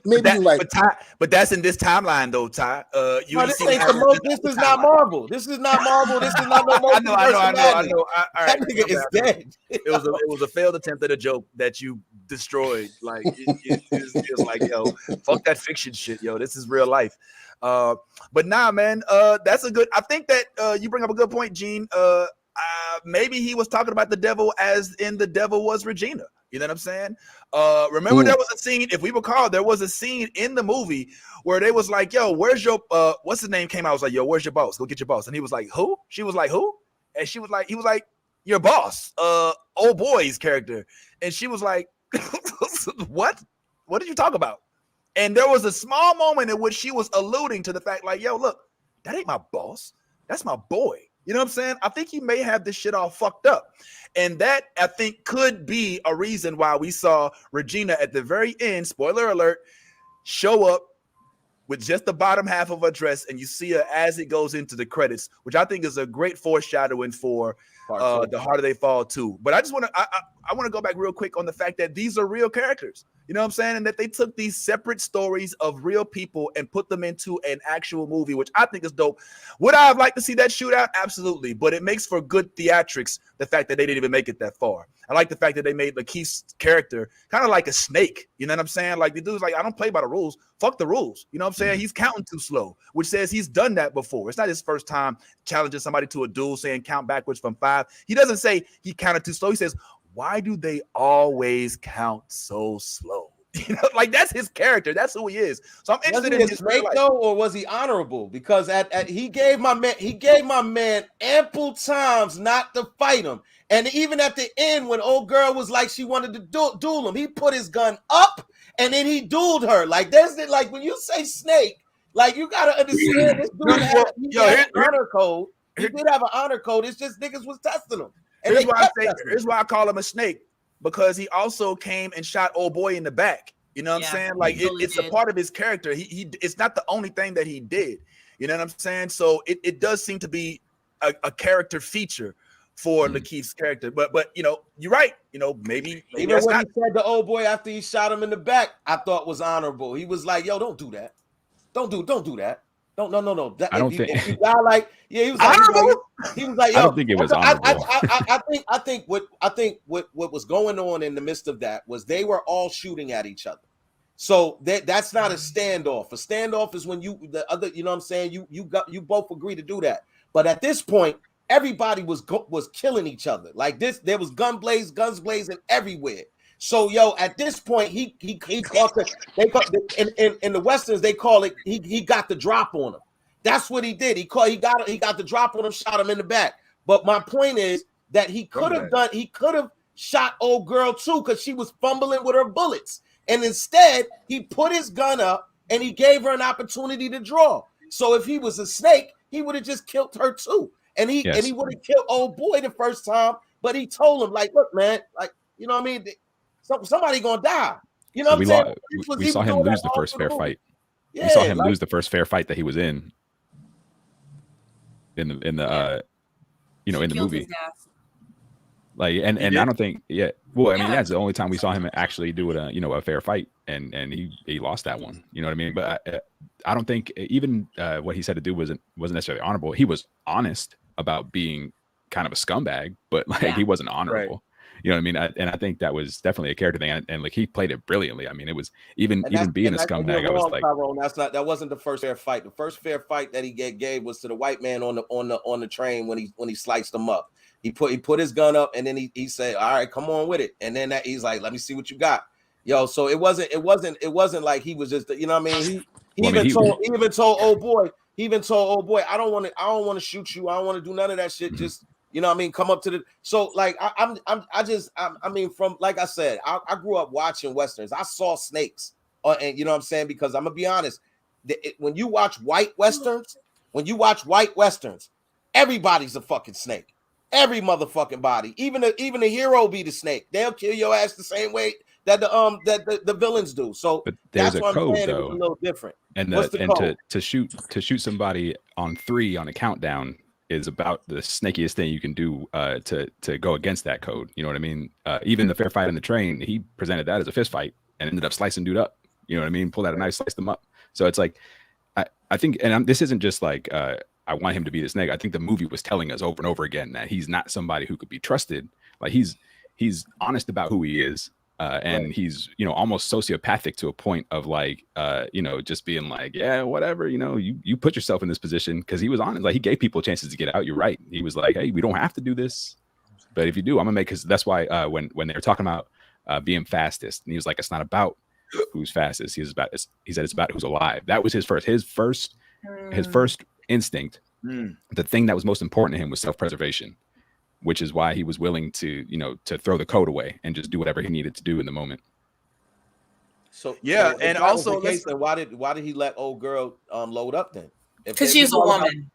What I think, go ahead, Stephanie. I feel like know that she was a woman. I think it's 100% only because she was a woman. I think that was his line. He was willing to break the rules in his shootout with the guy who was actually faster than him. He was willing to shoot the other guy in the back because those were men and they were a threat to him. I think that it was a matter of he underestimated her, and I think it was also a matter of, oh crap, I can't just shoot this woman in cold blood. You know, everybody has a line. If a child is pointing a gun at me, I'm going to have a lot more hesitation than if it's an adult, and that, you know, could be mortal, could be a giant mistake. Did he know that she was a woman? I think everyone did. Yes. No, everybody didn't until they found out. Oh boy, even said that. He was like, "Yo, I started to think." He was like, he found out she was a woman when she put on the dress. Yep. That's when he found out. They thought she was a dude. No, he knew, but he had, like, you know, he had his questions about it. But I think what he said was like, I was starting to wonder if I was having feelings for a fella. Oh, like, look, okay, yeah. That was after he saw her and pull her pants down. But all right, I got you. I think that was the confirmation. But I think it was pretty clear that she was a woman who did not completely present in a feminine way. Well, I mean, they addressed that too, right, Steph? Like, old boy was like, "Oh shit, I thought for a second I was having feelings for a guy in this bit." You know what I'm saying? Like he was acting like he was like attracted to her, which in itself is an interesting explorational tool, because we can't sit there and act like, you know, this whole LGBT thing started since 2000. You know what I'm saying? So I could only assume. And I also am interested in that character. I would not be mad at Minnie was playing around, I think, in the comments when he said this, but I wouldn't be mad at a cowboy verse. I wouldn't be mad at seeing the actual stories, truth depicted in an actual cinematic you know, I don't know, who knows, a series, mini series, on screen. It don't matter. I'm completely interested in each and every last one of the characters that was depicted in this movie, and I'm hoping that we get to see more. And obviously, since they did have a you know, some sort of, you know, segue to a sequel, I think that we can probably, you know, get ready to see something like that. Tyrone, I don't know if we got your actual feelings. You've been pretty much fighting everybody off. I gave my on brand positive review of the film before we jumped in. Yeah, it was very on brand. Yeah. Well, let me ask the guy who was actually in it, man, before we let you get back to sleep, and then we'll start wrapping up. We got a Morbius trailer that we're going to go over here pretty soon. But Gene, man, how did you actually like the movie after you saw it? If you could speak to aspiring actors as to how to possibly get in, because there's a couple of aspiring actresses on this actual panel that are interested in doing roles like this, and just your overall feelings of the experience. Because I did notice that this was amidst the pandemic. There were pictures of you wearing masks. How does that work? Do you have to be vaccinated to be on set? You know what I'm saying? What all is going on? And what are some of the cool stories you can tell us exclusively right here on the New Blerd Order? All right, a couple of things. I'm gonna try to keep this as brief as possible because it's a lot. It's a lot to the dynamic of this movie. One, as a movie fan, overall, if I was giving it a Rotten Tomato, I'm giving it a high number. It was well done. Right? with of course some of the concerns that everybody in the panel might have had personally. Overall, it was a great fucking movie, right? That's one, my opinion. Two, it was is it Ty Brick? What's your what they call you? Yeah, Bad Ty. Ty Bricks, yeah. So Bad Ty. To your point, I believe and I loved what they did with the choice of music, because it wasn't about the Western side of things. It was the Afrocentricness that they were trying to bring overall. They were trying to bring that soul that came from a time well before Westerns. You know what I mean? Whether it be reggae or hip hop, it was just coming from a black point of view. And so I love that inclusion, right? Well, I love it too. I love it too. Also, again, it was shot. We were supposed to film in April of 2020, but we was in the thick of the pandemic, so they had to shut it down. They shut down production. Then they brought it back up in November of 2020. But the big part of this whole thing was, and this is the best part. One of the best parts for me was that that year the world was upside down because of George Floyd. Right. Oh, right. And it brought a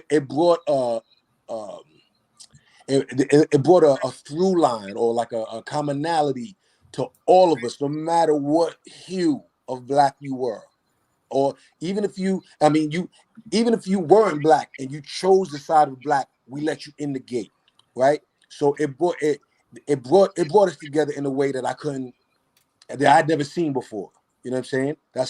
So that being said, when the movie actually filmed, and we were still high off of everything that was happening with statues getting toppled and waiting to see how the trial is going to go, with all that thick in the air, when I got to New Mexico, finding out that they didn't have too many black people out there, that's why all of us cast came from so many different places. The amount of love that they showed us, I just never seen nothing like it. Like, I turned down doing extra work for mad joints before, because I've been an extra before. I was an extra in Dreamgirls back in the day, right? And you get no love as an extra. So I just said, I don't do that no more. If I'm not getting a speaking role, then miss me with it, right? And then I took this role because I got cast because my homegirl and her husband run the casting company for the extras. So when they called me, I was like, I got to do it. I'm down. So when I get out there, when I tell you, like, you never felt like you was background. Nice. You never felt like you was background. They put me up. They put everybody up in an apartment. My apartment had, I think I was in like the Marriott Suites. I had a fireplace in my joint. No roommates. Damn. I was there for a month. I was there for almost a month and a half. They gave everybody a car. Damn. Yeah. I got paid for every single day that I was out there. And because of COVID, so we was out there for 37 days. I got paid for 5 days. I mean, I worked 5 days. There was, at one point, I came on set and we had to get tested multiple times throughout the day. And one time I got on set, somebody that was in a scene that we had just done tested positive for COVID. So me and the people that were in that scene had to quarantine for 2 weeks. Oh shit. So I was getting paid going to go see the Breaking Bad house. Like I was just living, having a good old time. Like, so, and then they gave us a speech at one point where they had us all. Now there was some white people out on set, down on the AD side, PA side, so they were, but it was such a warm community. But they gave us a speech at the end how there's nothing but love on the set. That everybody has to show everybody respect. And they did that without, even outside of that speech, they showed that love in a lot of ways. How they treated us, how they talked to us, how they paid us. Like, it was just, they was really trying to like show that we don't have to live in ugliness, even though we were in the midst of ugliness. with the George Floyd thing. And it was just, I'm telling you right now, like me and a lot of people that are in those pictures, which by the way, we weren't allowed to take. Oh, so shit. Cameras were not allowed to be on set at all. But my thug ass kept my, right? You see that little House on the Prairie outfit I got on? I got my phone I got a pocket somewhere, and I was thinking to myself, this joint is so monumental. If we leave here and we don't steal some captions of us being a part of it, we're going to regret that more than we're going to regret getting in trouble. So those are my pictures that I'll be passing to somebody. Yo, man, just take that real quick when nobody's looking. And so I got some dope pictures that now everybody's like, yo, I'm so glad. I mean, I could have been kicked off the set for sure. Yeah. But I got moments that marked us being present, even though we were just background. All right, that's what's up, yo. I'm emphatically ecstatic about the potential. I hope that you get to play the bartender in the sequel. Who knows? Maybe they'll give you a gun. They're like, we saw those pictures. You're not getting a fire. Yeah, we saw those pictures. Yeah, no fireplace for you. And they gave this dude his own car for 5 days worth of work, and he was quarantined. Like, what the fuck? Like, where they do that at? Can I get an application? And another reason why I was happy playing the bartender, even though I had no roles, so I was the only one that didn't have to wear a hat. So I didn't blend in as much as everybody else. I didn't get lost in the shuffle. Like I was Isaac from the Love Boat with no hat, just chilling. Did you have all right, I'm gonna open up the floor for any questions from anybody. Just raise your hand, let me know if you want to go ahead, and then we'll go ahead and we'll move on. But I have a question. I've not been in any real movies that weren't on YouTube, you know what I'm saying? So we don't typically have like an A-list character in the little sets that I've been on.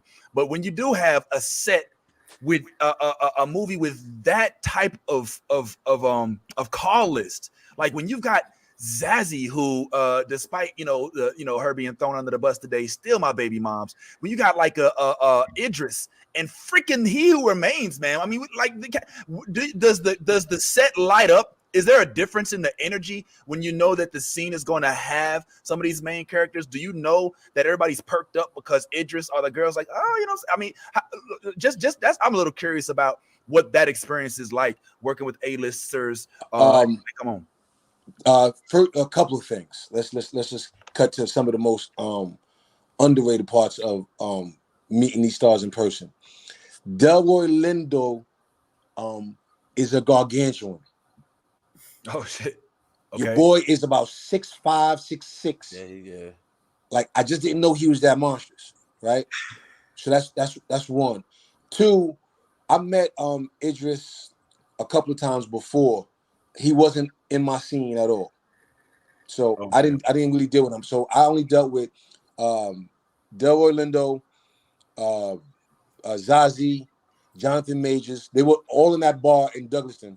I dealt with them, and then RJ Kyler, I think that's his name. That was the one that played the Fast Draw. I forget his stage name, show name, but I hung out with him actually offset. Great dude. He was the black kid that was in that show, I think on Showtime, called I'm Dying Up Here about the Yeah, he was in that. He was also in the Power Rangers. Yes, he was the Power Ranger, the Black Power Ranger. Yeah. So that's the okay. All right. So you say hung out.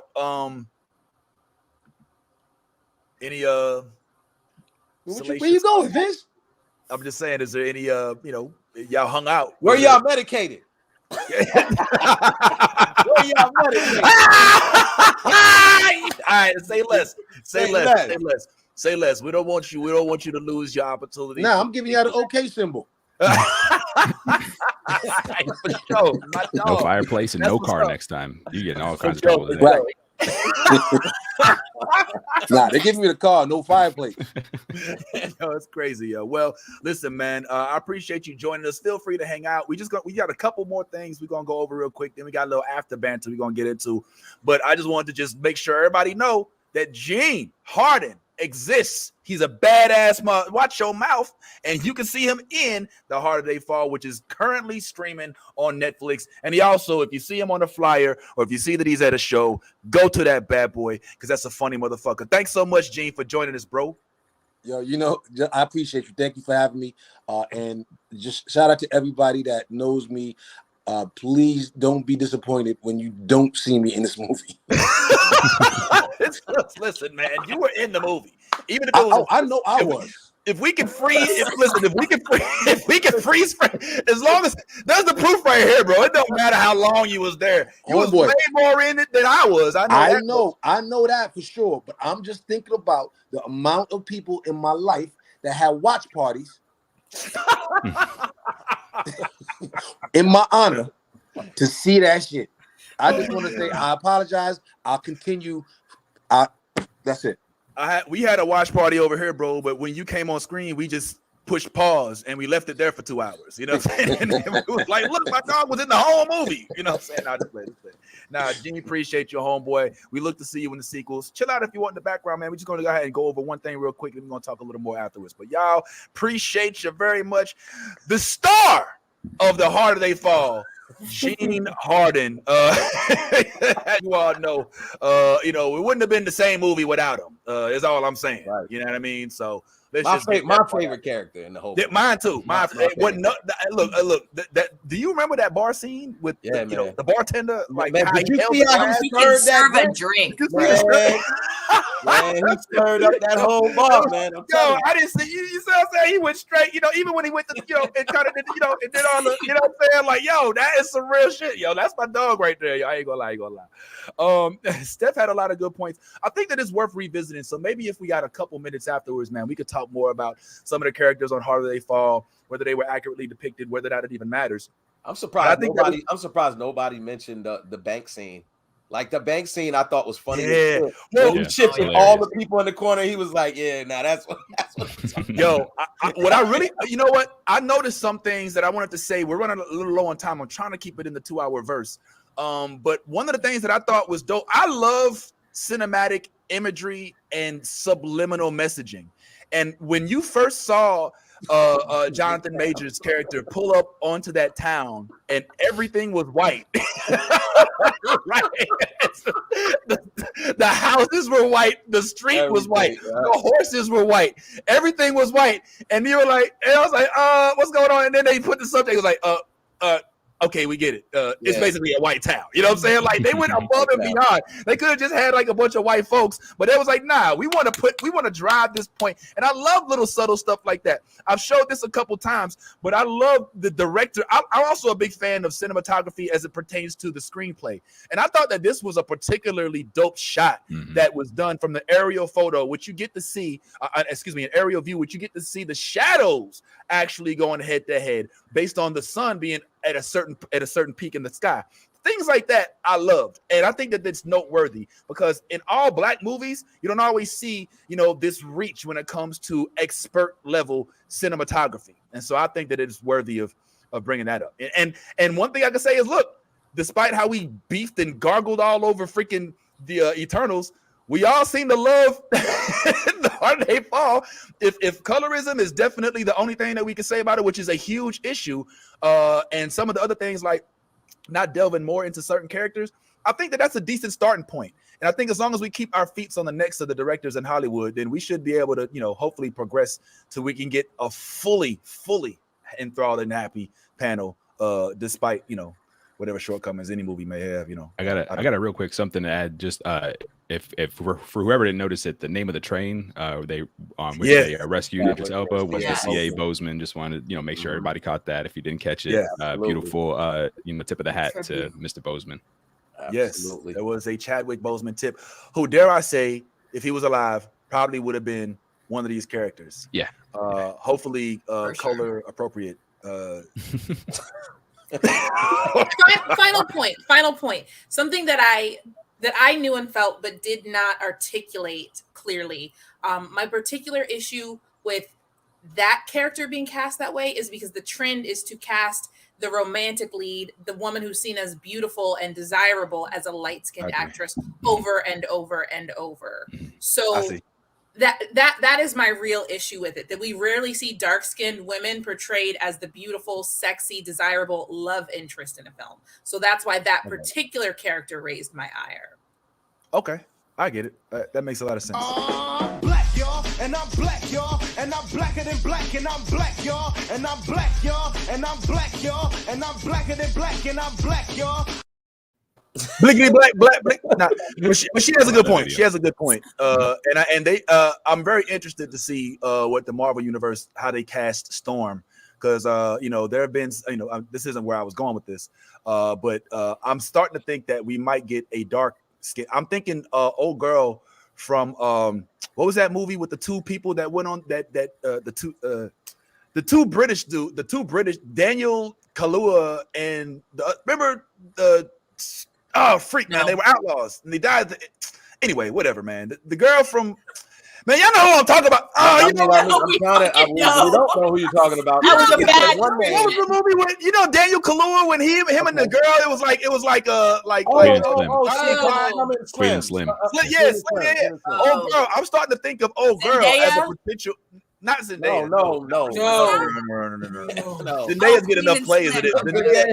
Zendaya is right now absorbing a lot of roles. Zendaya is now getting cast for anything black, anything black woman. They're like, oh, get Zendaya. No. To her credit, she's aware of this, and she's being selective about certain roles that she accepts.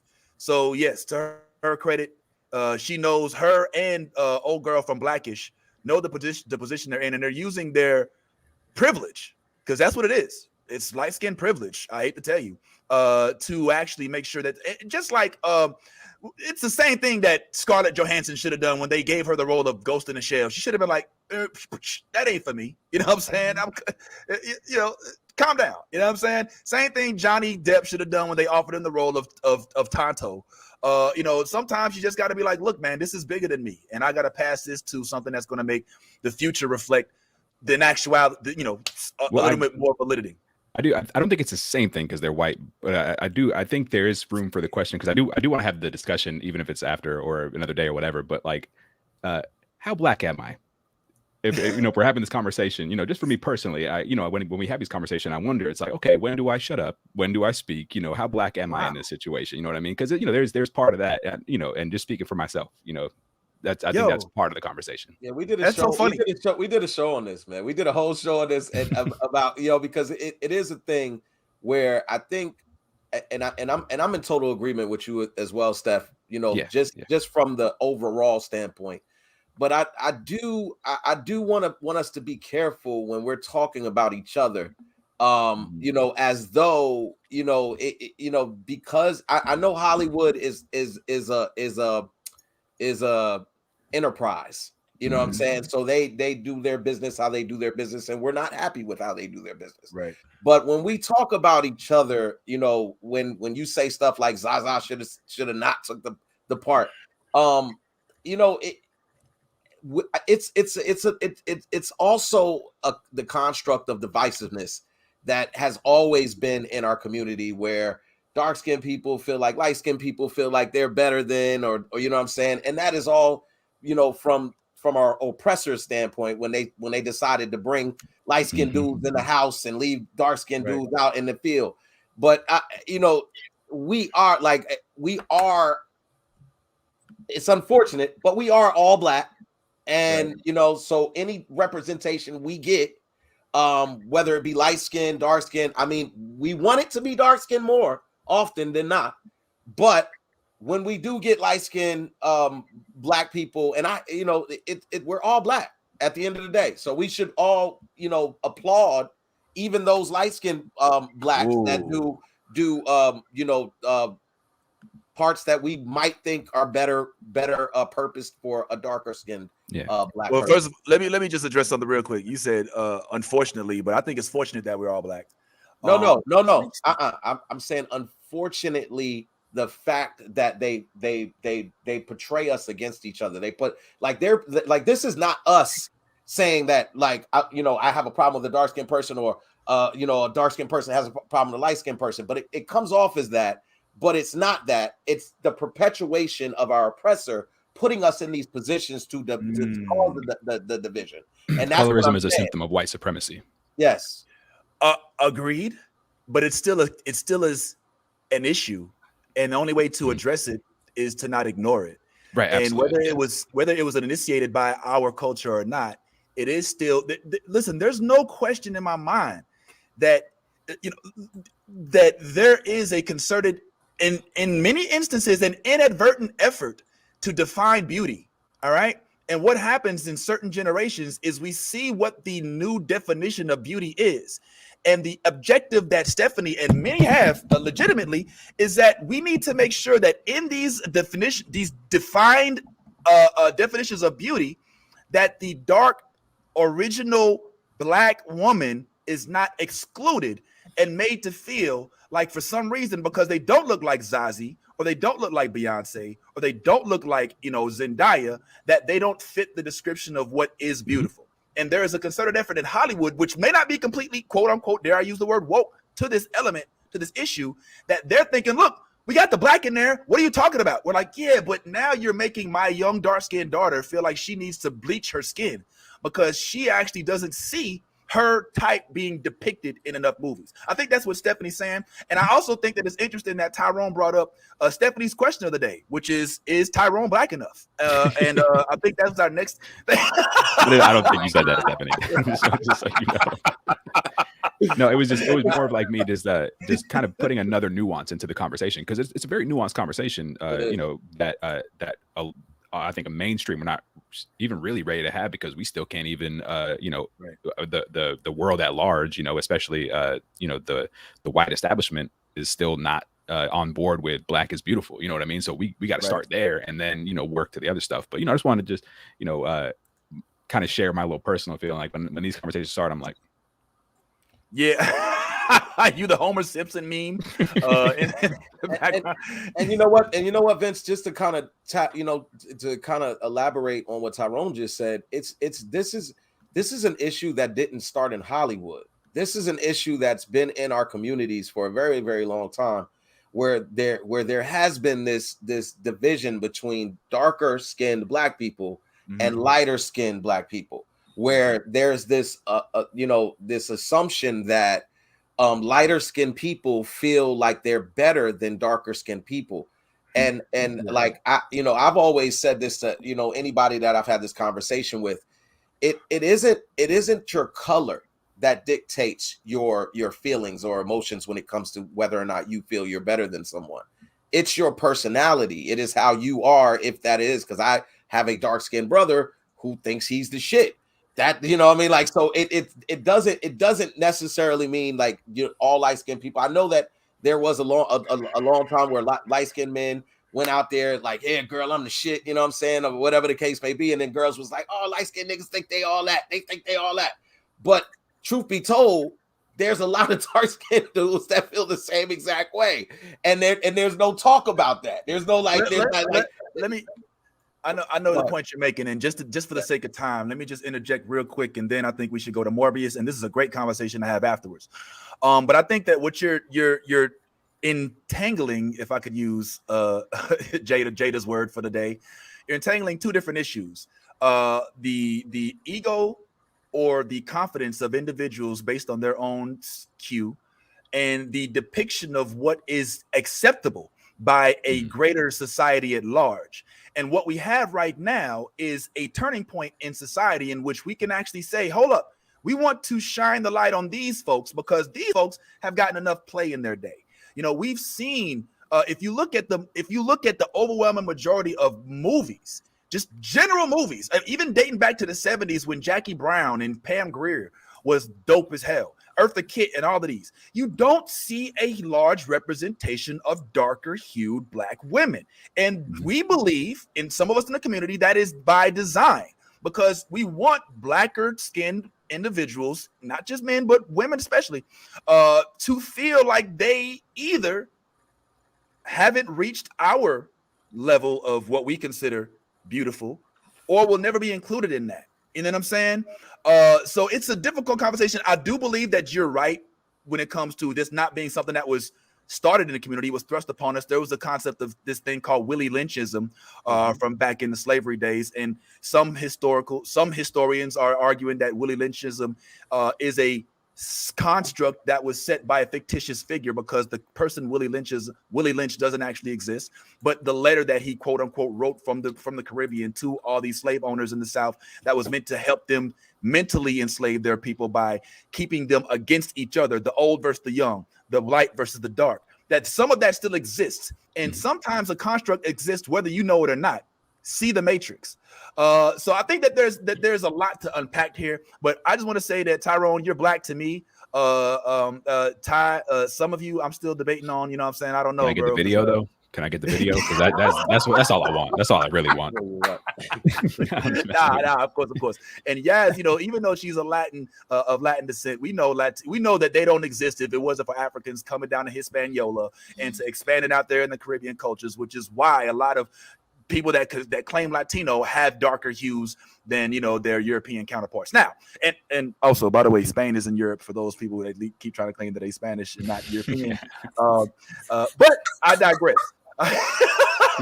Because sometimes that shit happens. Like, yo, you're so right. That's why I'm laughing, because I literally like tell people, they're like, "What are you?" I'm like, "Oh, my people just rape, pillage, and steal." So, you know, and they're like, and I'm like, "That's what we do. I can't say it any better. I'm European. I'm sorry." Like, it's all good, yo. There's the right part of you is in the right place, and that's your brain, man. And you know, you one of us, Jays. You a sister. You let's shut the fuck up with that. Let us go here, man. Did you guys want to hear my bitch of the week before we go?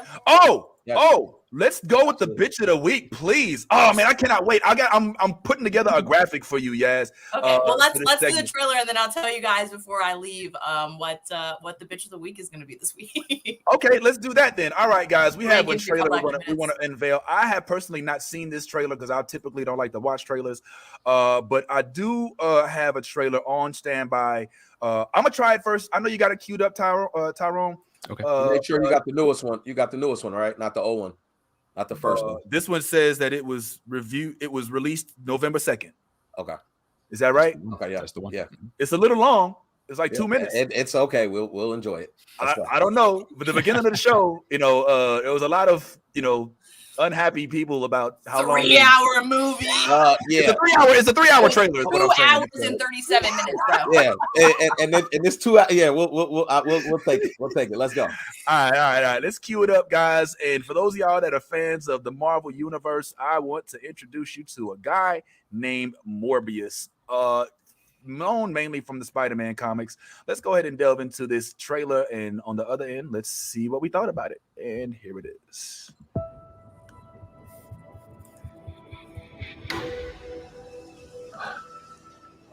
You need a doctor? I am a doctor. I should have died years ago. People all over the world have my disease. From here, to find a cure, we have to push the boundaries, take the risks. If you're gonna run, do it now.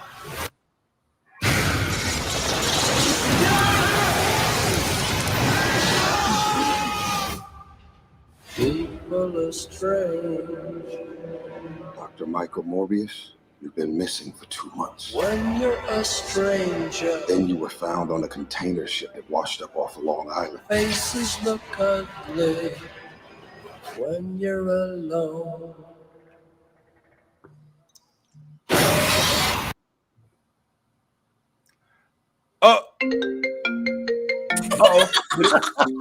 That's what we doing. All right. That's what we doing. Yeah. That's Sony calling Vince saying, "Hey, we told you." What did you do to yourself, Doctor? I wish I knew.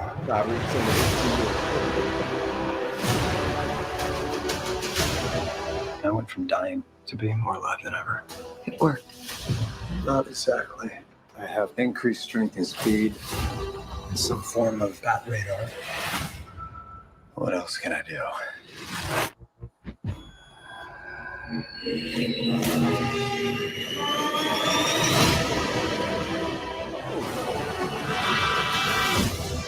There are limits. There has to be. There's something inside of me. It wants to hunt and consume blood. Michael. When you're a stranger, Can you control it? I don't know. Half the city wants to kill you. We haven't had anything this good since that thing in San Francisco. The other half wants to control you. Hey, Dr. Mike, you and I should stay in touch. I'd do anything to save a life. But I don't know what I'm capable of. You save lives, you don't take them. Are you here to heal the world? Or to destroy it?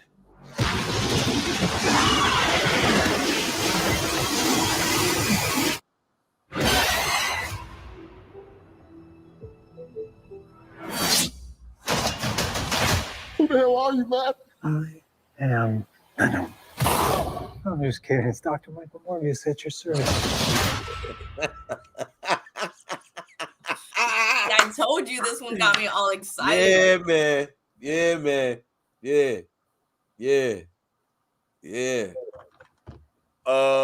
Let me just start off and say I am upset by the lack of dark-skinned black representation in this movie. It is Tyrese is in there. He ain't a woman. Where you know? He's chocolate man. I'll save that for a sister soldier over here, man. I'm just kidding around. But I have to say that, yo.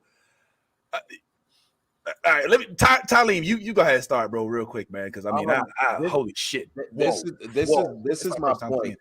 This is my point.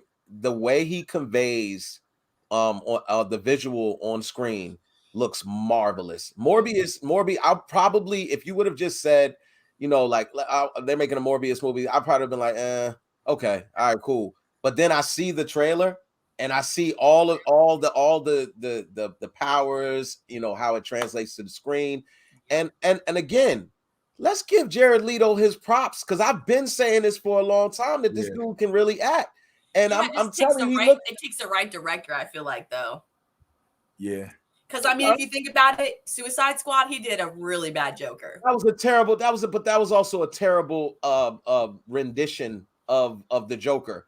Gold teeth and all of that kind of stuff. That was just, they went too far with it. But Jared Leto, you know, I've seen a few of his movies and I've been impressed with his acting. I think just by the visual in itself, I'm super psyched for this movie. Way more psyched than I should have been for Eternals. But yeah, I think this is going to be really good. And if he shows up in Spider-Man, you know, No Way Home. I mean, No Way Home. That'll be. I'm here for it. Tyrone. I'm in the we'll see camp. Just because so far Sony hasn't really given me much of a reason to be excited about their live action Spider villain verse.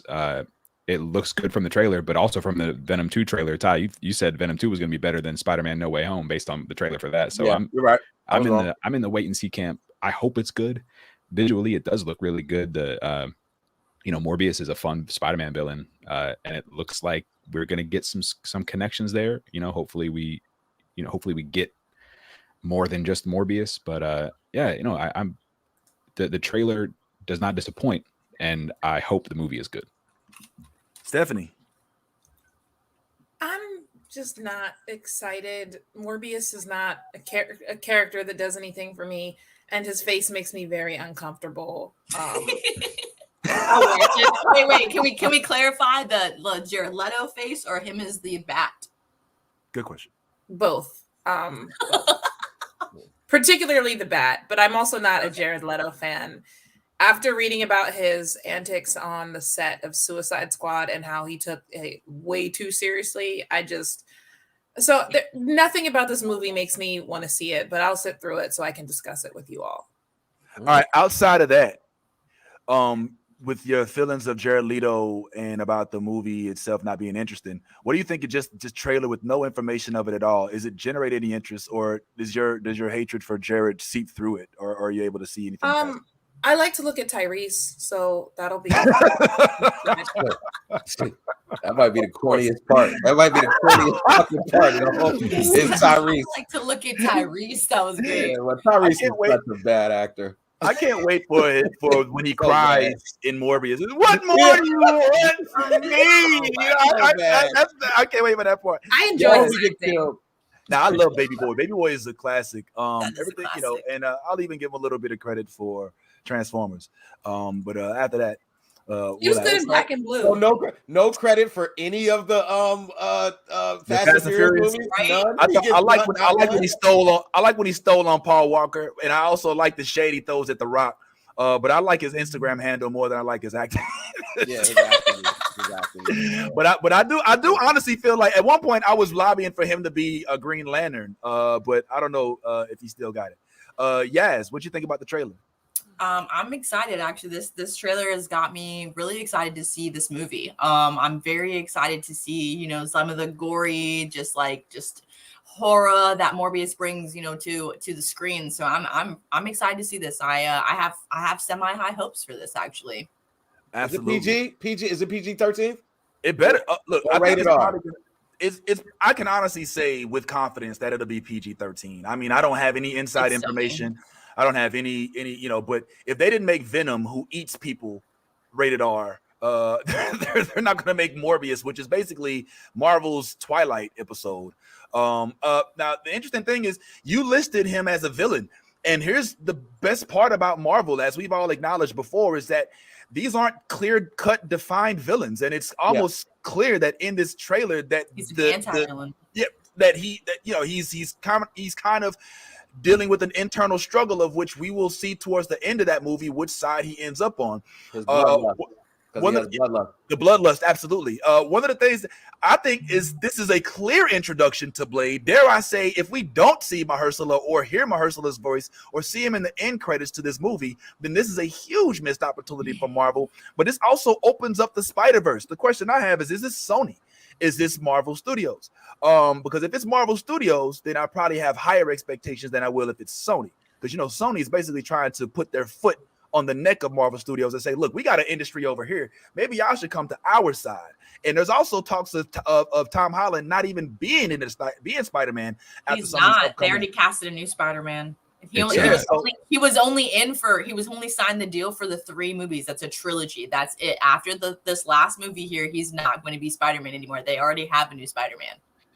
Well, I heard different, and I read that he was signed on not just for his 3 movies, but also for these additional, like, you know, the Avengers, the Infinity War, all these different other games, and that Tom Holland himself isn't completely opposed to it. But right now, management-wise, they're still trying to figure all of that out. We'll see. But as a Spider-Man fan, as a guy who like literally it lives, breathes. I mean, if you could see the room that I'm sitting in right now, you'd understand like where my love, how far my love for Spider-Man goes. I can say that this is the trailer gives me a pretty intense yet accurate depiction of Morbius. And Morbius is not. The funny thing about Morbius is that in this show, in this movie, and in all of these things that we're kind of talking about, he's kind of being cast as a vampire, right? And that's kind of what he embodies, but he's not necessarily a vampire in the traditional sense of the word vampire, in that like he's not bit. He doesn't belong to like a race of vampires, you know. Some of what's going on with him is him trying to correct his own illness, and you know, he in the comics at least, he gets the ability to drain blood from his victims, but it's plasma specifically, right? Exactly, plasma.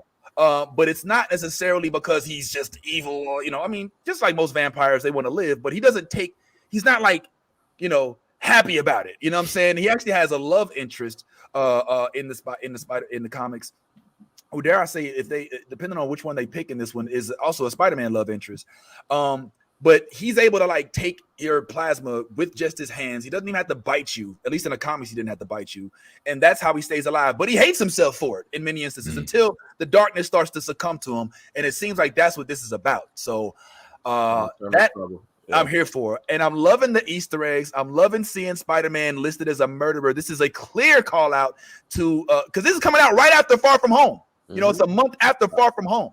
So the Spider-Man lust is going to be high. What's going on, Jay? Jay from Comedy Hub just popped in. What's going on, I mean, I think that's Jay.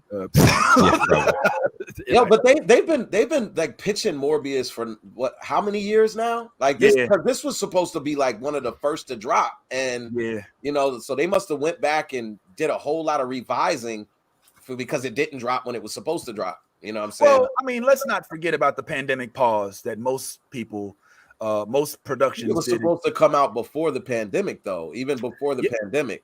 But what is supposed to come out is after Black Widow. I mean, you know how Kevin Feige works, bro. You don't just release shit. You know what I'm saying? Everything in Marvel is in sequence. So when No Way Home gets pushed back, you best believe Morbius gets pushed back because No Way Home was supposed to drop like last year too. You know what I'm saying? Nah, but I think when I say this has been like, I think this has been like years like that. They like this was one of the first movies that was supposed to like drop. I remember I showed you the first trailer like that dropped like I want to say 2018 or 19. Yeah, there were some fan made trailers. I don't know if there were any. Oh no, you're right. Yo, you did shoot me. Yeah. There was an actual trailer that I remember that. It got me all geeked up.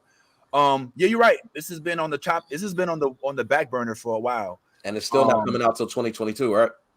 Yeah. But Marvel is not like they have a shortage of projects. You know what I'm saying? I mean, this is coming out after the sequence of events happens. You know, we have to get through the trash Eternals, and we got to get through with the actual trash Venom 2, and of course we got No Way Home, which is supposed to break records, and then hopefully we get into the Miles Morales saga after that, because I mean, if Tom Holland ain't gonna be a part of it, you know, you're gonna have a hard time selling another dead Uncle Ben to the to Spider-Man fans. Like, yo, look, man, we just started getting acclimated to having Marissa Tomei as Aunt May. Now we got to do, you know what I'm saying? Like, you know, come on, let's talk about this. But I thought it was a good trailer.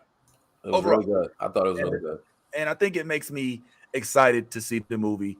And unlike Stephanie, I have a history with these characters, so I actually am excited.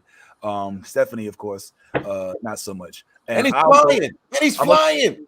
And he flies in the comic. And he flies well. It looks well. Yeah. And I'm not even just a Jared. And I know he was really bitchy because he really wanted to make the Joker his own. He really was heartbroken, according to what I've read about the reaction to his version of the Joker. Because that Joker that we saw, that Suicide Squad Goldtooth, that juvenile Joker, that was a lot of that was inspired by him, and he was a little upset when he didn't get the call to do the Joker movie, and it was I like the Zack Snyder version of him.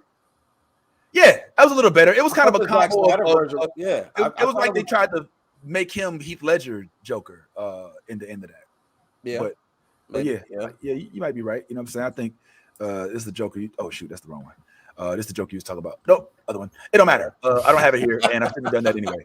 All right, now on to complete the show with Yaz's bitch of the week. I'm just going to go ahead and give Yaz a little fan for this week on New Blerd Order. It is Yaz's bitch of the week. Thank you, Vince. That was well queued up. Well queued up. Oh my god. Okay, so the bitch of the week, guys, for the Eternals movie, this cast behind me. I just want to see if you guys can even like guess it first before I tell you. So I'm gonna guess Sprite. Right. Okay. I'm gonna guess Sprite too. Okay. Stephanie? Definitely Sprite for sure. Okay. Tyrone. That would have been my guess, but just to be different, I'm gonna go Cersei. Cersei? Okay. Cersei was not, and Sprite almost made that cut. But the true bitch of the week this week on Eternals is got to be my man Robb Stark, Icarus. How are you a badass through the whole movie, and then you just kill yourself in the sun? Like, what the fuck? I'm sorry, but my mind was like, are you fucking kidding me? When he was like like when he flew out, I was like, is he about to just like fly into the fucking sun? And then he like looked at the world, and I was like, okay, is he gonna go back? No, he's flying into the motherfucking. Oh my god! So that part definitely pissed me off a little bit, because like, how do you make this dude badass this whole movie and then he just flies into the sun? I'm sorry, but if he was supposed to be a depiction of Superman, he's a bitch compared to That's all I gotta say.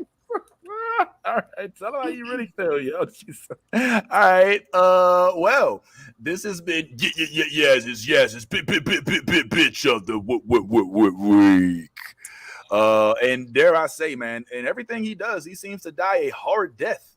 If it's not, I liked his via death red in wedding, Games of it's via Thrones red way wedding. better than this one. You like his what? His which one? Games of Thrones death, like at the red wedding, you know. Yeah, he didn't choose that one. Yeah, I'm just saying, it was fucking epic. It was perfect. It was fucking heartfelt. They fucking killed his wife and the baby. Yo, it was like I literally like my mouth was dropped for like at least 10 minutes after it was already over. You know what I'm saying? When the end credits are on. So I'm just saying, like this one, it didn't give me them Rob Stark, you know, I'm a gangster, you know what I'm saying? Like at least in Games of Thrones they let him go out like a gangster, but this one he pulled the bitch move, dog. I'm just gonna commit suicide in the sun. You know what's so crazy is he didn't even have to go that far. I know.